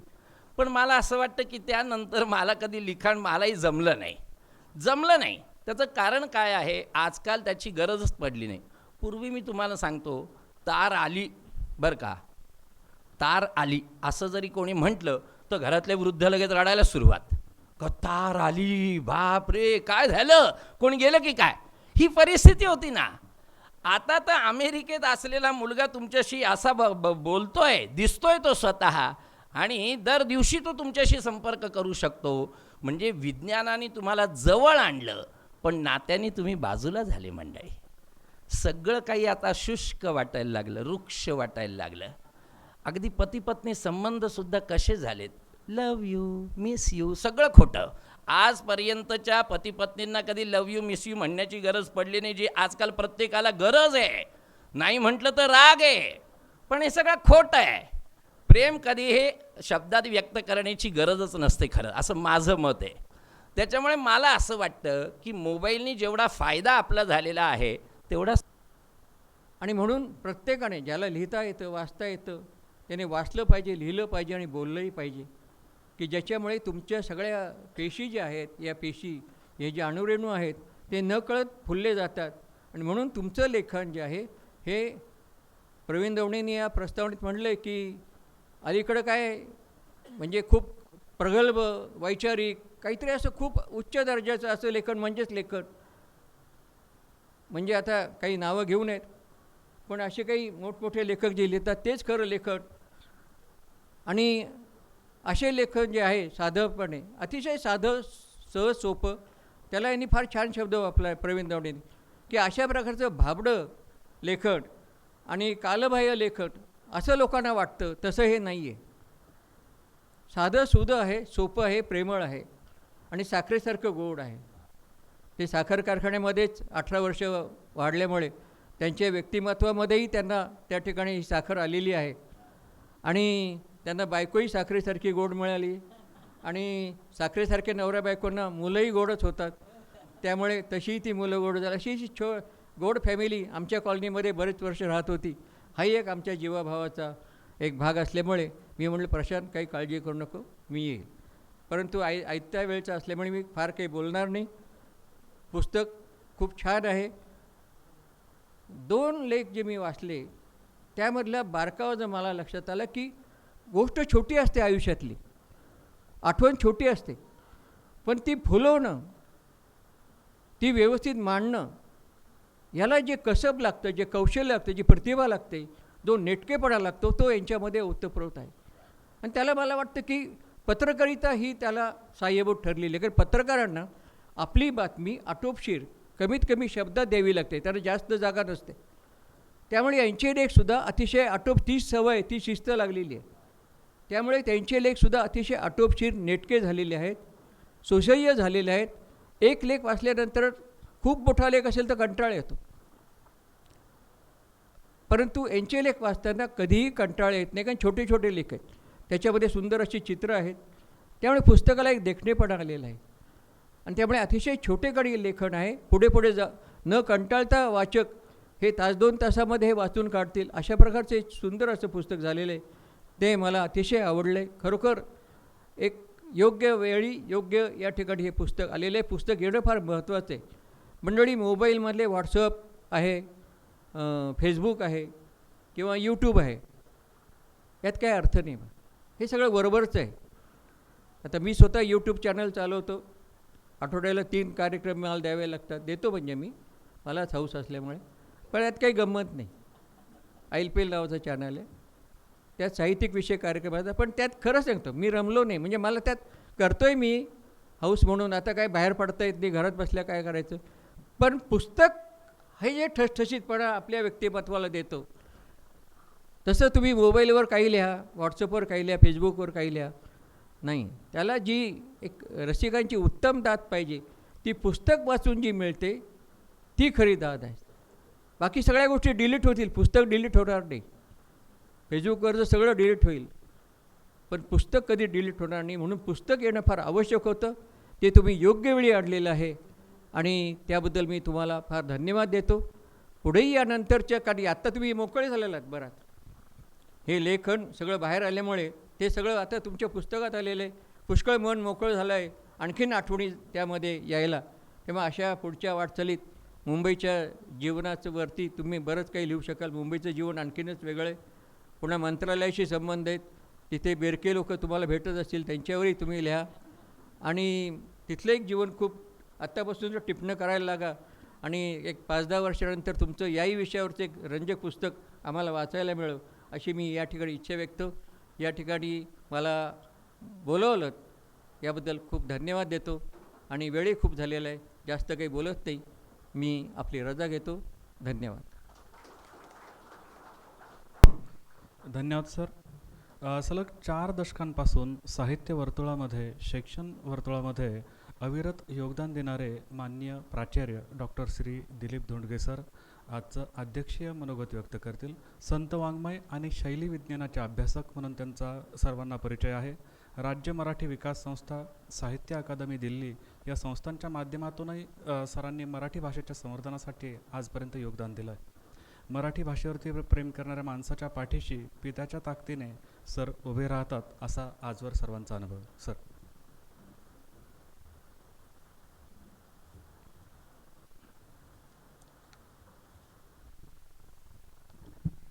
व्यासपीठात वर उपस्थित असलेले सर्व मान्यवर,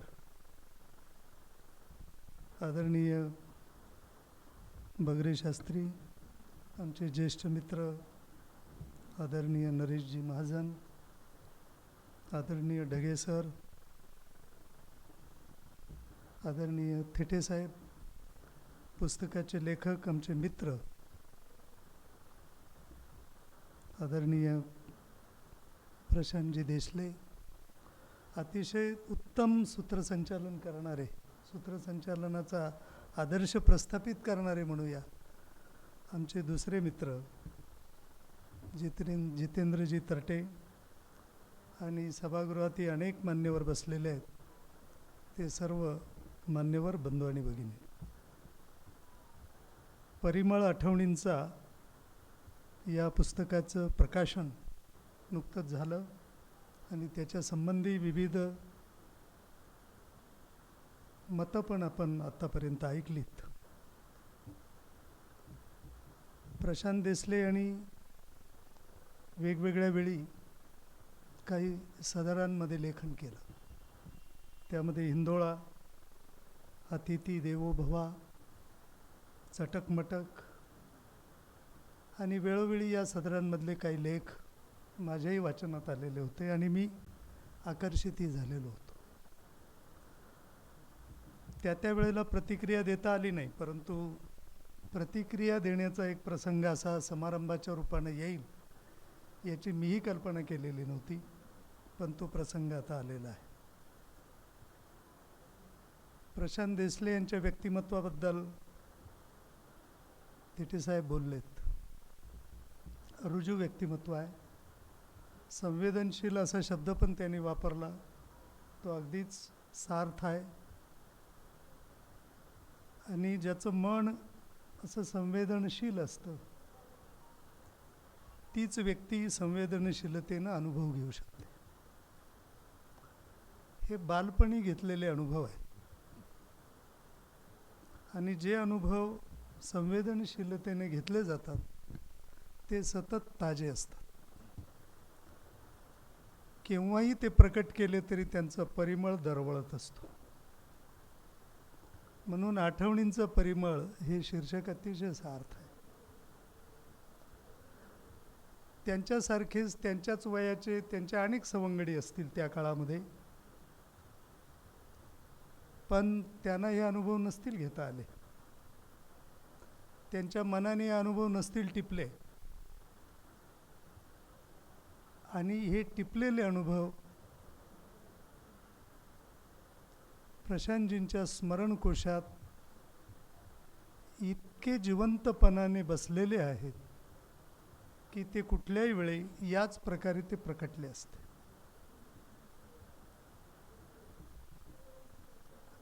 हे ललित निबंध आहेत असं म्हटलं गेलं, हे ललित बंध आहेत किंवा कुठलाही याला एक प्रकार आपण म्हणूया, पण हे लालित्यपूर्ण लिखाण आहे.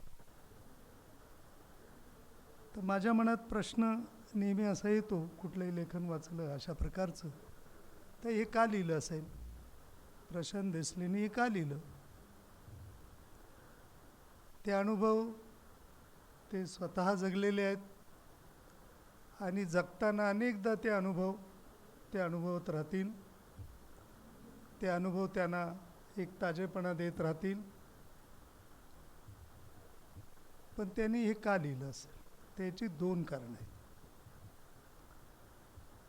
एक कारण असं की आता बेलगंगा साखर कारखान्याचा उल्लेख वारंवार झाला. त्या वसाहतीत ते राहत होते आईवडिलांसह. आणि नरेशजी म्हणाले की ते कसं वातावरण असतं, धड गावही नसतं, धड काहीच असं त्याला एक जगण्यासारखं वातावरण म्हणता येईल असं काही नसतं. म्हणजे एक अभावग्रस्त अशा प्रकारचं ते वातावरण असतं. आणि या अभावग्रस्ततेमध्ये एखाद्या संवेदनशील व्यक्तीचे भाव फुलून येतात.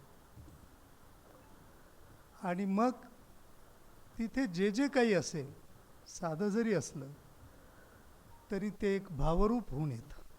मग रेडिओसुद्धा भावरूप होऊन येतो, रेनॉल्ड्सचा पेनसुद्धा भावरूप होऊन येतो. आणि त्या भावरूप झालेल्या गोष्टींच्या बद्दल प्रशांतनी मनापासून लिहिलेलं आहे. दुसरं कारण काय, का लिहिलं, तर ते कारण असं की आता आपण हे जे अनुभवलं, जे भावरूपाने आपण व्यक्त केलेलं आहे, हे इतरांना पण सांगावं, इतरांना पण त्याचा आनंद मिळवून द्यावा. आणि म्हणून त्यांनी हे लेखन केलं. सदरातूनच का लिहिलं, तर त्याचंही कारण आहे की ही पत्रकार मंडळी आहे आणि पत्रकारांचं साहित्य हे नेहमी घाईत लिहिलेलं साहित्य असतं. त्याचं इंग्रजीत वर्णन केलं जातं लिटरेचर इन हरी. ते लिटरेचरच असतं, पण लिटरेचर इन हरी. आणि जो व्यस्त असतो, ज्याला इतर काहीच करता येणं शक्य नसतं निवांतपणे लिहिणं वगैरे, ती व्यक्ती सदरातून हमखास लिहिते. कारण समजा दर बुधवारी तो लेख प्रकाशित व्हायचा असेल तर सोमवारपर्यंत तो लिहून द्यावाच लागतो. आणि मग बुधवारी दिल्यानंतर गुरुवारपासून ते रविवारपर्यंत पुन्हा आपल्याला जे लिहून द्यायचं आहे त्याचं स्मरण होत असतं आणि ते भावतरंग मनात गोळा झालेले असतात आणि तसेच तरंगाकार पद्धतीनं ते मांडून द्यायचे असतात. मी 21 वर्ष प्राचार्य होतो आणि मला लिहिणं तर केवळच अशक्य असायचं. कारण कधी कधी जवळजवळ सरासरीने 2000 सह्या कराव्या लागायच्या मोठ्याच महाविद्यालयांमध्ये राहिल्यामुळे. तर मग मी मार्ग निवडला, कारण मला पण लिहिण्याची उर्मी असायची. मग मी म्हटलं आपण सदर लिहूया. सलग 7 वर्ष मी सदर लिहिली, सलग. आणि रोज लेखन द्यायचं अशा प्रकारची सदर लिहिली. त्याच्यामुळे पुस्तकं झाली, साप्ताहिक लिहिली आणि सगळ्या वृत्तपत्रांमधून लिहिली. मठामधून सगुण निर्गुण लिहिलं, सकाळमधून, लोकमतमधून मनाची एक गुंती लिहिलं आणि गावकरीमध्ये 7 वर्ष, तुका म्हणे 4 वर्ष, हरवले गाव 1 वर्षभर. आणि माझी मूळ भाषा ऐराणी आहे, तिच्यातनं सांगणं नाही पण सांगणं म्हणून एक सदर लिहिलं आणि आपोआप पुस्तकं झाली. हा मी थोडासा आत्मचरित्रात्मक उल्लेख यासाठी केला की का लिहिलं जातं. तर प्रशांतनी फार चांगला मार्ग निवडला आणि म्हणून हिंदोळा हे शीर्षक तनपुरे साहेबांनी दिलं. तनपुरे साहेब एक असे कुशल संपादक आहेत की ते लिहून घेतात. त्या गावकरीमध्येच असताना त्यांनी मला 7 वर्षे लिहायला लावलेलं होतं. आणि इकडे ही मंडळी जे काही करते तर त्यांचं नेतृत्व तनपुरे साहेब करतात, त्याच्यामुळे यांच्याकडून अतिशय चांगल्या गोष्टी ह्या होत असतात. हे जे लेखन आहे, आता माझ्यावरती जबाबदारी पुस्तकासंबंधीच सविस्तर बोलण्याची आहे. वृत्तपत्रातल्या दोन्ही पत्रकारांनी हे मधून सांगून टाकलं की मीच याच्यावर बोलेन. त्याच्यामुळे थेटेसाहेब सुरुवातीला म्हणाले आणि जितेंद्रने पण सांगितले की सरच बोलते. त्याच्यामुळे पुस्तकासंबंधीच आता मला बोलावं लागेल. हे जे काही लिहिलेलं आहे, मी आता भाव वगैरे शब्द वापरला नाही, ते का अभावाच्या परिस्थितीत वावरल्यामुळे जी एक रिक्तता असते ती भरून काढणं हे निर्मितीशील व्यक्तीला करावंच लागतं. ती जागा भरून काढावी लागते. अभावाची जागा भरून काढायची, आणि ती कशाने भरायची तर भावाने भरून काढायची. आणि मग निर्मितीशील व्यक्ती त्याच्यासाठी काहीतरी निर्माण करतो. ही निर्मिती मनातल्या मनात चालत असते, पण जेव्हा वाचकांना द्यायची असते त्यावेळेला लिहिणारा आणि वाचक याच्यामध्ये एक करार करावा लागतो. ही एक समीक्षेतली संकल्पना आहे आणि एका मोठ्या समीक्षकाने, अमेरिकन समीक्षकाने मांडलेली आहे. तर त्यांनी या प्रकारच्या लेखनाचा जो करार असतो तो कसा असतो, तर तो करार त्यांनी इंग्रजीत शब्द वापरला इमोटिंग. तो भावविण्याचा करार असतो, म्हणजे सांगण्याचा पण करार असतो. म्हणजे वक्ता जेव्हा बोलतो तेव्हा तो काहीतरी श्रोत्यांना सांगत असतो. हा कॉन्ट्रॅक्ट ऑफ टेलिंग असतो. नाटक जे असतं, नाटक आपण पाहतो त्याच्यात करार असतो, तो दाखवण्याचा करार असतो. नाटककाराला ते अवधान ठेवावंच लागतं नाटक लिहिताना की मला हे प्रेक्षकांना दाखवायचं आहे. इथे इमोटिंग भावविणं जे आहे हे कुणाचं आहे, प्रशांत देसलेंचं आहे. आणि हे तशाच स्वरूपामध्ये वाचकाला पण भावलं पाहिजे, याच्यासाठी स्वतःमध्ये जो संवाद केलेला आहे तो संवाद त्यांनी जसाच्या तसा मांडलेला आहे. आपण वाचतो त्यावेळेला प्रशांत आपल्याला काहीतरी सांगतो असं नाही वाटत. प्रशांत काय स्वतःच गुणगुणतो आहे, काय चाललेलं आहे मनामध्ये, तेच आपण उत्सुकतेने जाणून घेत असतो. म्हणून त्या परिमळला हा पण एक चांगला अर्थ आहे. अवचिता परिमळू झुळकला आळू माळू, असं माऊली ज्ञानदेवांचं उभीतला एक काही भाग आता जितेंद्रने ऐकवला. हे अवचिता पण फार महत्त्वाचं आहे परिमळू बरोबर. तर हे असं सहजपणाने औचित्यपणाने हे आलेलं, हे मनातलं जे सतत भावविणं चाललेलं होतं ते इथे प्रकट झालेलं आहे. म्हणजे मुद्दा काय येतो याच्यात, मन प्रधान आहे. आपल्या दोन गोष्टी असतात लिहिणाऱ्यांच्या, एक मन आणि बुद्धी.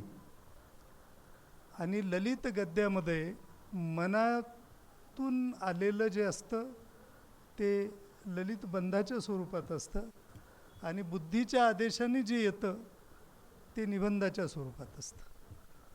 पत्रकार नेहमी खरं तर बुद्धीच्या साह्याने लिहित असतात. अग्रलेख तो ललितबंध नसतो. त्याच्यामुळे यांना हे वाटत असेल की आपल्या वृत्तपत्रातले लोक नेहमी बुद्धीच्या आदेशाने लिहितात, आपण मनाच्या आदेशाने लिहिलं पाहिजे. आणि म्हणून हे मनाच्या आदेशाने आलेलं ललित लेखन आहे, म्हणून याला लालित्य आलेलं आहे.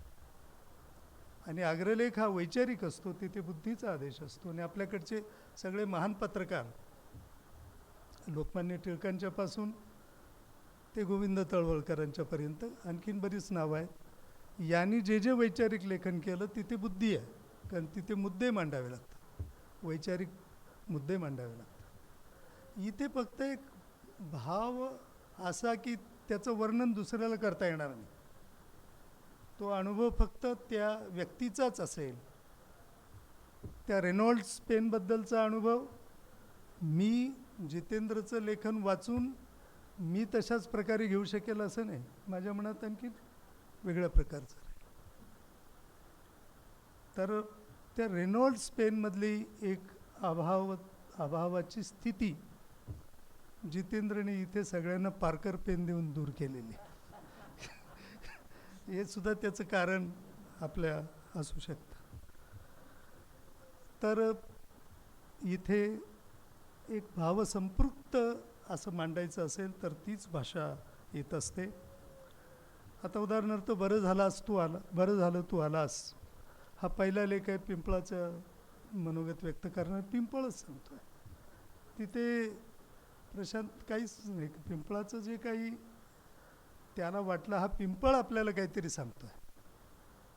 तो पिंपळ सांगत पण नाही. ते पिंपळाचं पण काहीतरी भावविना आहे ते प्रशांतलाच कळतं. आता एखाद्या पिंपळाकडे प्रशांतचा लेख वाचल्यानंतर आपण समोर गेलो तर आपल्याला तशी अनुभूती येईलच असं पण नाही. ट्रिंग ट्रिंग नावाचा एक ललितबंध आहे. काय किती आपण यांत्रिक पद्धतीनं जगत असतो हे मर्ढेकरांना पण दुसऱ्या महायुद्धाच्या पार्श्वभूमीवर तीव्रतेनं जाणवलेलं होतं. आणि नुकतेच टेलिफोन आलेले होते. म्हणजे फार कमी लोकांकडे आणि नुकताच टेलिफोन. तेव्हा मर्ढेकरांनी एक कविता लिहिली की त्रुटीत जीवनी सुटी कल्पना. जीवन त्रुटीत झालं आहे, कल्पना सुट्या सुट्या झालेल्या. त्रुटीत जीवनी सुटी कल्पना ट्रिंग ट्रिंग जैसा खोटा नंबर. सलग जमेना एक भावना हलो हलोला हलकट उत्तर. तिथे सलग भावना जमत नाही. इथे सलग भावनेचाच एक पट म्हणजे एक ललितबंध आहे. त्या ट्रिंग ट्रिंगमध्ये पण त्या प्रकारची खंत व्यक्त केलेली आहे.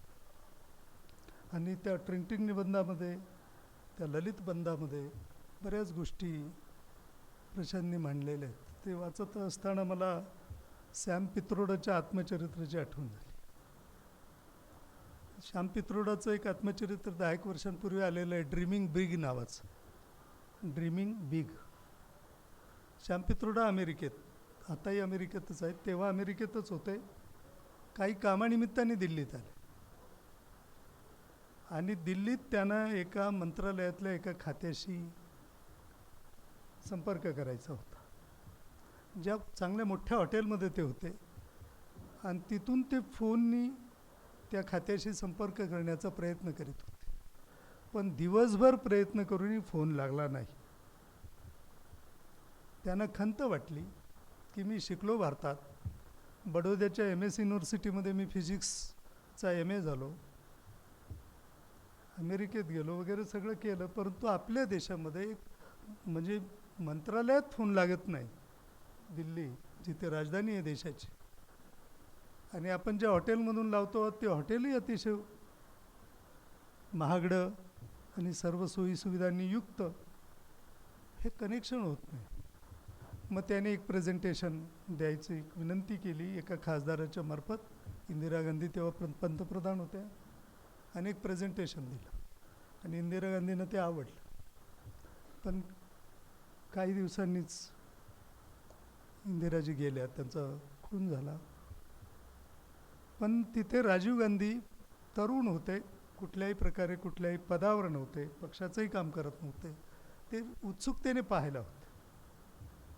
पुढे ते पंतप्रधान झाल्यानंतर त्यांना आठवलं, त्यांनी श्याम पित्रोडांना निमंत्रित केलं आणि त्यांना विनंती केली की हे काम तुम्ही करा. तेव्हा मी प्रेझेंटेशन पाहिलेलं होतं. आणि मग ते गावोगाव जे PCO STD वगैरे जे आले पिवळ्या रंगाचे, ते श्याम पित्रोडांनी देणगी दिली आणि हे नेटवर्किंग जोरात झालं. मग आणि मग आज जे दळणवळण आहे ते आपण सगळं बघतो आहोत. तर त्याची मला सहज अशी एक आठवण येऊन गेली. आणि दोघांची मी जेव्हा तुलना केली तर त्यावेळेला श्याम पित्रोडांच्या मनातला भाव हा वैज्ञानिकाचा होता, तंत्रज्ञाचा होता, आणि प्रशांतच्या मनातला भाव हा एक निर्मितीशील कलावंताचा होता. परंतु मूल्य दोघांचं एकच. हे ते आणि मर्ढेकर पण मग त्या निमित्ताने मला आठवलं आहे. शाळेबद्दलचा लेख आहे. मी तर सगळेच लेख झपाटल्यासारखे वाचले आणि मी फार सहजपणाने या लेखनाशी जोडला गेलो. कारण जितेंद्र तरटे म्हणाले की हे नॉस्टॅल्जिक स्वरूपाचं लेखन आहे. नॉस्टॅल्जिया या इंग्रजी शब्दाचा अर्थ वेगवेगळ्या प्रकारे लावला जातो. त्यातला एक अर्थ फार चांगला आहे की स्मरण कातरता. म्हणजे असं आपल्याला स्मरण होतं परंतु ते इतकं आपल्याला हळवं करून टाकतं. एक कातरता आपल्या मनामध्ये निर्माण होते. मला देखील असं वाटलं आणि मी हरवले गाव नावाचं एक सगळं माझ्या गावातलं काय काय हरवलं. पाण्याचा पाट हरवला. सेकंड क्लास बागायत होतं 55 एकर जे एकत्रितपणाने ऊस लागायचा ती गेलं. खूप मोठ्या आंबराया होत्या. 100-150 आंब्यांच्या वेगवेगळ्या चवी आजही माझ्या जिभेवरती मला अनुभवता येतात. ते आंबे गेले. अशा खूप गोष्टी. माखाजीचा बार आमच्या गावात व्हायचा. म्हणजे नदीमध्ये आणि दोन्ही थड्यांना 2 गावं असली की अक्षय तृतीयेचा सण हा बार भरून, आणि बार म्हणजे भांडण. आमच्या ऐराणीत म्हणतात काय बार भरायनात रे, ते का भांडता आहात. ते भांडण. आणि ते भांडणसुद्धा कसं की अहो अजिबातसुद्धा आवाज जाणार नाही. त्या पलीकडे त्या उंच वरच्या उंचावरून त्या मुली काहीतरी बोलत आहेत, इकडच्या मुली त्यांना प्रत्युत्तर देत आहेत. पण हे त्या काय करतात की ती असं बोलली असेल असं ताडतात आणि मग त्यांना प्रत्युत्तर आपण द्यायचं. मग त्या पण असंच करतात की या मुलींनी आपल्याला असं प्रत्युत्तर दिलं. हे नाटकामध्ये तंत्र आहे. याला मेक बिलीव्ह म्हणतात. म्हणजे नाटकात एखादं पात्र मृत्युमुखी पडतं, ते खरोखरीच मेलेलं नसतं, पण प्रेक्षकांना वाटतं की ते मेलं आहे. याला मेक बिलीव्ह म्हणतात. मी जेव्हा नाटकाचा वगैरे आता साहित्याचा अभ्यास करताना हे जेव्हा माझ्या वाचनात आलं, म्हटलं येतं बालपणी आपण पाहिले आपल्या गावच्या त्या माहेरवाशिनी मुली ज्या भांडायच्या बार भरायच्या, त्याच्यात तर हे मेक बिलीव्हच असायचं. मग ते गेलं तर ते मला का हुरूर लावणार नाही. ही स्मरण कातरता, स्मरण हुरूर का नाही लागणार. अशा प्रकारची हुरूर जे काही आपण बालपणी पाहिलेलं आहे ते गेलेलं आहे त्याच्याने लागते. शाळेची हुरूर याच प्रकारे प्रशांतला लागलेली आहे. तेव्हा हे हुरूरनं, इमोटिंग, कातरता म्हणून अतिशय तरल अशा प्रकारचं कवितेच्या जवळ जाणारं पण कविता नसलेलं अशा प्रकारचं हे लेखन आहे. आणि म्हणून हे लेखन प्रत्येक मोठ्या लेखकाला करावंसं वाटतं. हे वाचत असतानाच मला महानोरांच्या पुस्तकाची आठवण झाली. त्या आठवणींचा झोका असं महानोरांचं एक ललितबंधाचं पुस्तक आहे आणि महानोरांनी मला ते स्वतःच भेट दिलं. त्याच्यावरती मी परीक्षणही लिहिलं. त्या आठवणींचा झोका. त्यांच्याही मनात असंच हिंदोळा त्या आठवणींचा एक सारखा तो खुणावत होता की हे या माझं प्रकटीकरण तू कर अशा पद्धतीने. हे असं भावसंपृक्त लेखन हे मनाच्या शांत संयत डोहात एखादा असा छोटासा खडा पडावा आणि ते तरंगांमागून तरंग उठावेत. असं एक तरंगांच्या मागून तरंग असलेलं एकजिनसी ऑर्गॅनिक अशा प्रकारचं लेखन आहे. म्हणून मी म्हणालो की याला असं त्याचं विश्लेषण करताना त्याचं फार हे करता येणार नाही अशा प्रकारचं हे लेखन. आणि म्हणून मी सगळ्याच निबंधांच्याबद्दल काही बोलत नाही, पण एक सर्वसाधारणपणाने या लेखनाची जी प्रकृती आहे ती या प्रकारची आहे. जे आपण कविताच वाचतो आहोत अशा प्रकारे, पण उमगणारी कविता वाचतो. कारण कवितेचा स्वभाव काय, ती कविता वाचकाने वाचावी, पण कविता म्हणते की तू जे वाचलं आहे तशी मी नाही आहे. मग कवितेला जेवढे वाचक तेवढे अर्थ असतात. पण इथे सहजपणाने वाचकांना आपल्या कह्यात घेणारं आणि वाचकाला अतिशय प्रसन्न करणारं अशा प्रकारचं हे लेखन आहे. म्हणून परिमळ हा शब्द फार महत्त्वाचा आहे.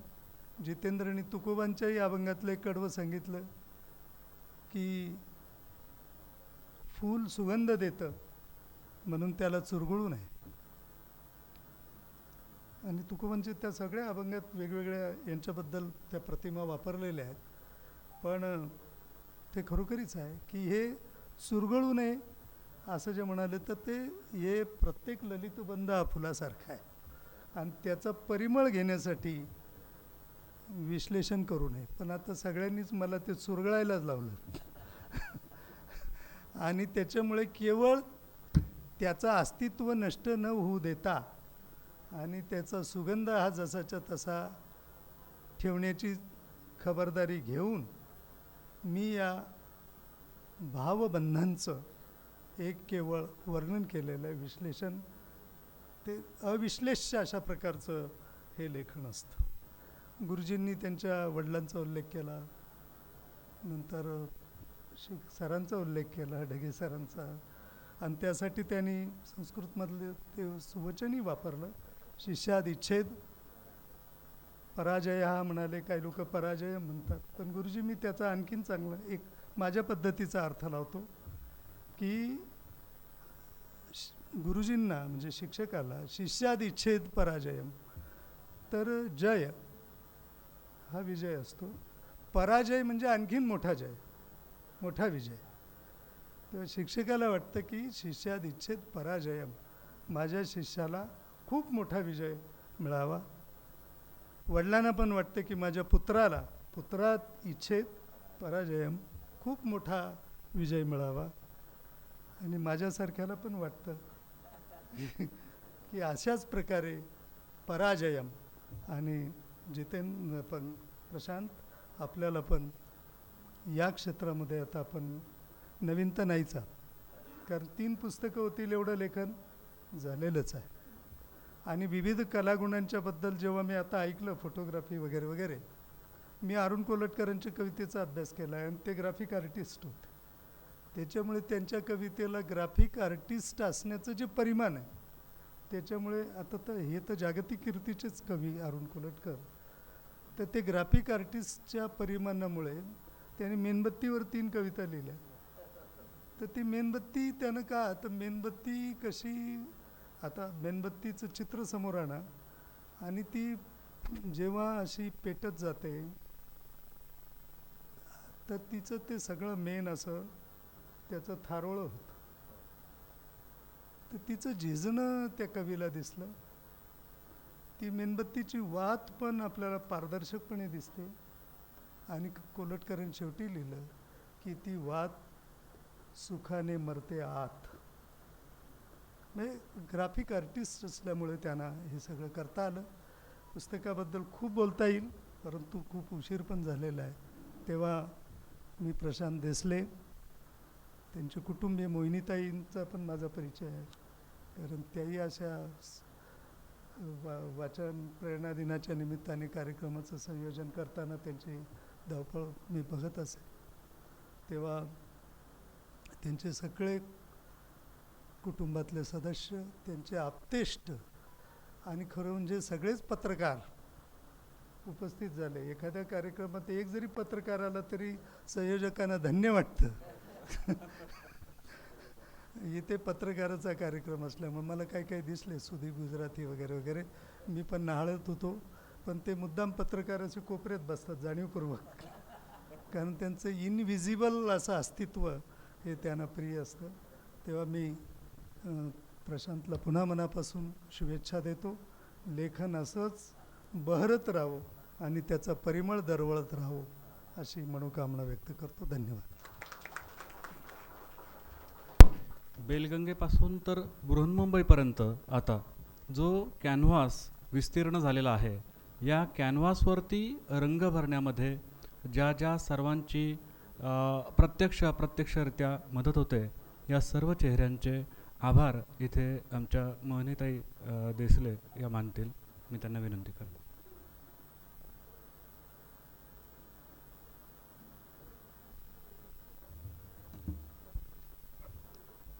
सन्माननीय व्यासपीठ, आदरणीय व्यासपीठावर उपस्थित आजचे मान्यवर, माननीय धोंडगे सर, माननीय आमचे महाजन काका, तसेच आमचे व्याही आणि आमचे आपले सगळ्यांना परिचित असलेले भगरे गुरुजी, तसेच आमचे सहकारी आणि मित्र संपत थेटे सर, तसेच ढगे सर आणि माझा नवरा आणि आजच्या पुस्तकाचा लेखक प्रशांत देसले. आभाराचा गोड कार्यक्रमाची जबाबदारी माझ्यावर आहे. मुळात मला आज बोलायचंच नव्हतं, कारण की घरचा कार्यक्रम असला की एक स्त्री म्हणून ती हळवी असते, तसं तो संवेदनशील आहे तशी मी हळवी आहे. प्रशांतला मी आधीच म्हणाले होते की पहिल्यांदा माझा हळवा स्वभाव आहे आणि मला पहिल्यांदा रडू येतं, तर ते म्हणाले तूच कर आभार.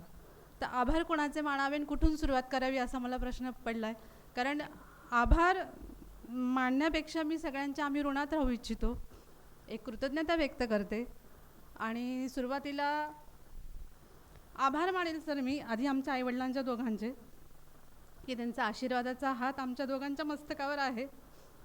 नंतर आज व्यासपीठावर जे सगळी मान्यवर आहेत, आमच्या छोट्याशा विनंतीला मान देऊन त्यांनी एवढा मोठा वेळ काढला आमच्यासाठी. मी व्यासपीठावरील ढोणगे सर, गुरुजी, आमचे काका आणि ढगे सर, आमचे सहकारी मित्र थेटेजी यांचे मी आभार मानेल.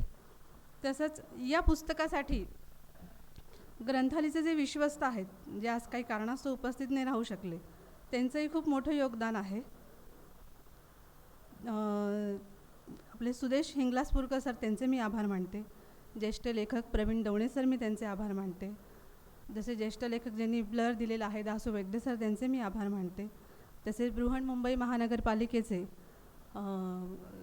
जनसंपर्क अधिकारी तानाजी कांबळे सर, मिलिंद बाफना सर आणि कुसुमाग्रज स्मारकाची जी टीम आहे, ज्यांनी आल्यावर आम्हाला काहीच बघावं लागलं नाही, जसे सोमनाथजी असतील, नंतर भामरे सर असतील. आणि हे झाले सगळे इतर आभार. आणि दुसरे जे आभार आहेत, आज आवर्जून उपस्थित असलेले आवेश पडोल सर, ते गेले आहेत, त्यांचे पण मी आभार मानते.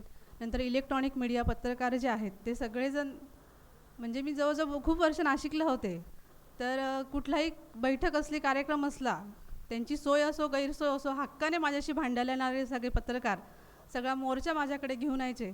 ते आज आठवणीने त्यांनी मोर्चा आज या कार्यक्रमाला वळवला, म्हणून त्या पत्रकारांचे मी आभार मानते. तसेच आमचे विमाकाचे माजी उपसंचालक माननीय इगवे सर पण आज कार्यक्रमाला उपस्थित राहिले, त्यांचे पण मी आभार मानते.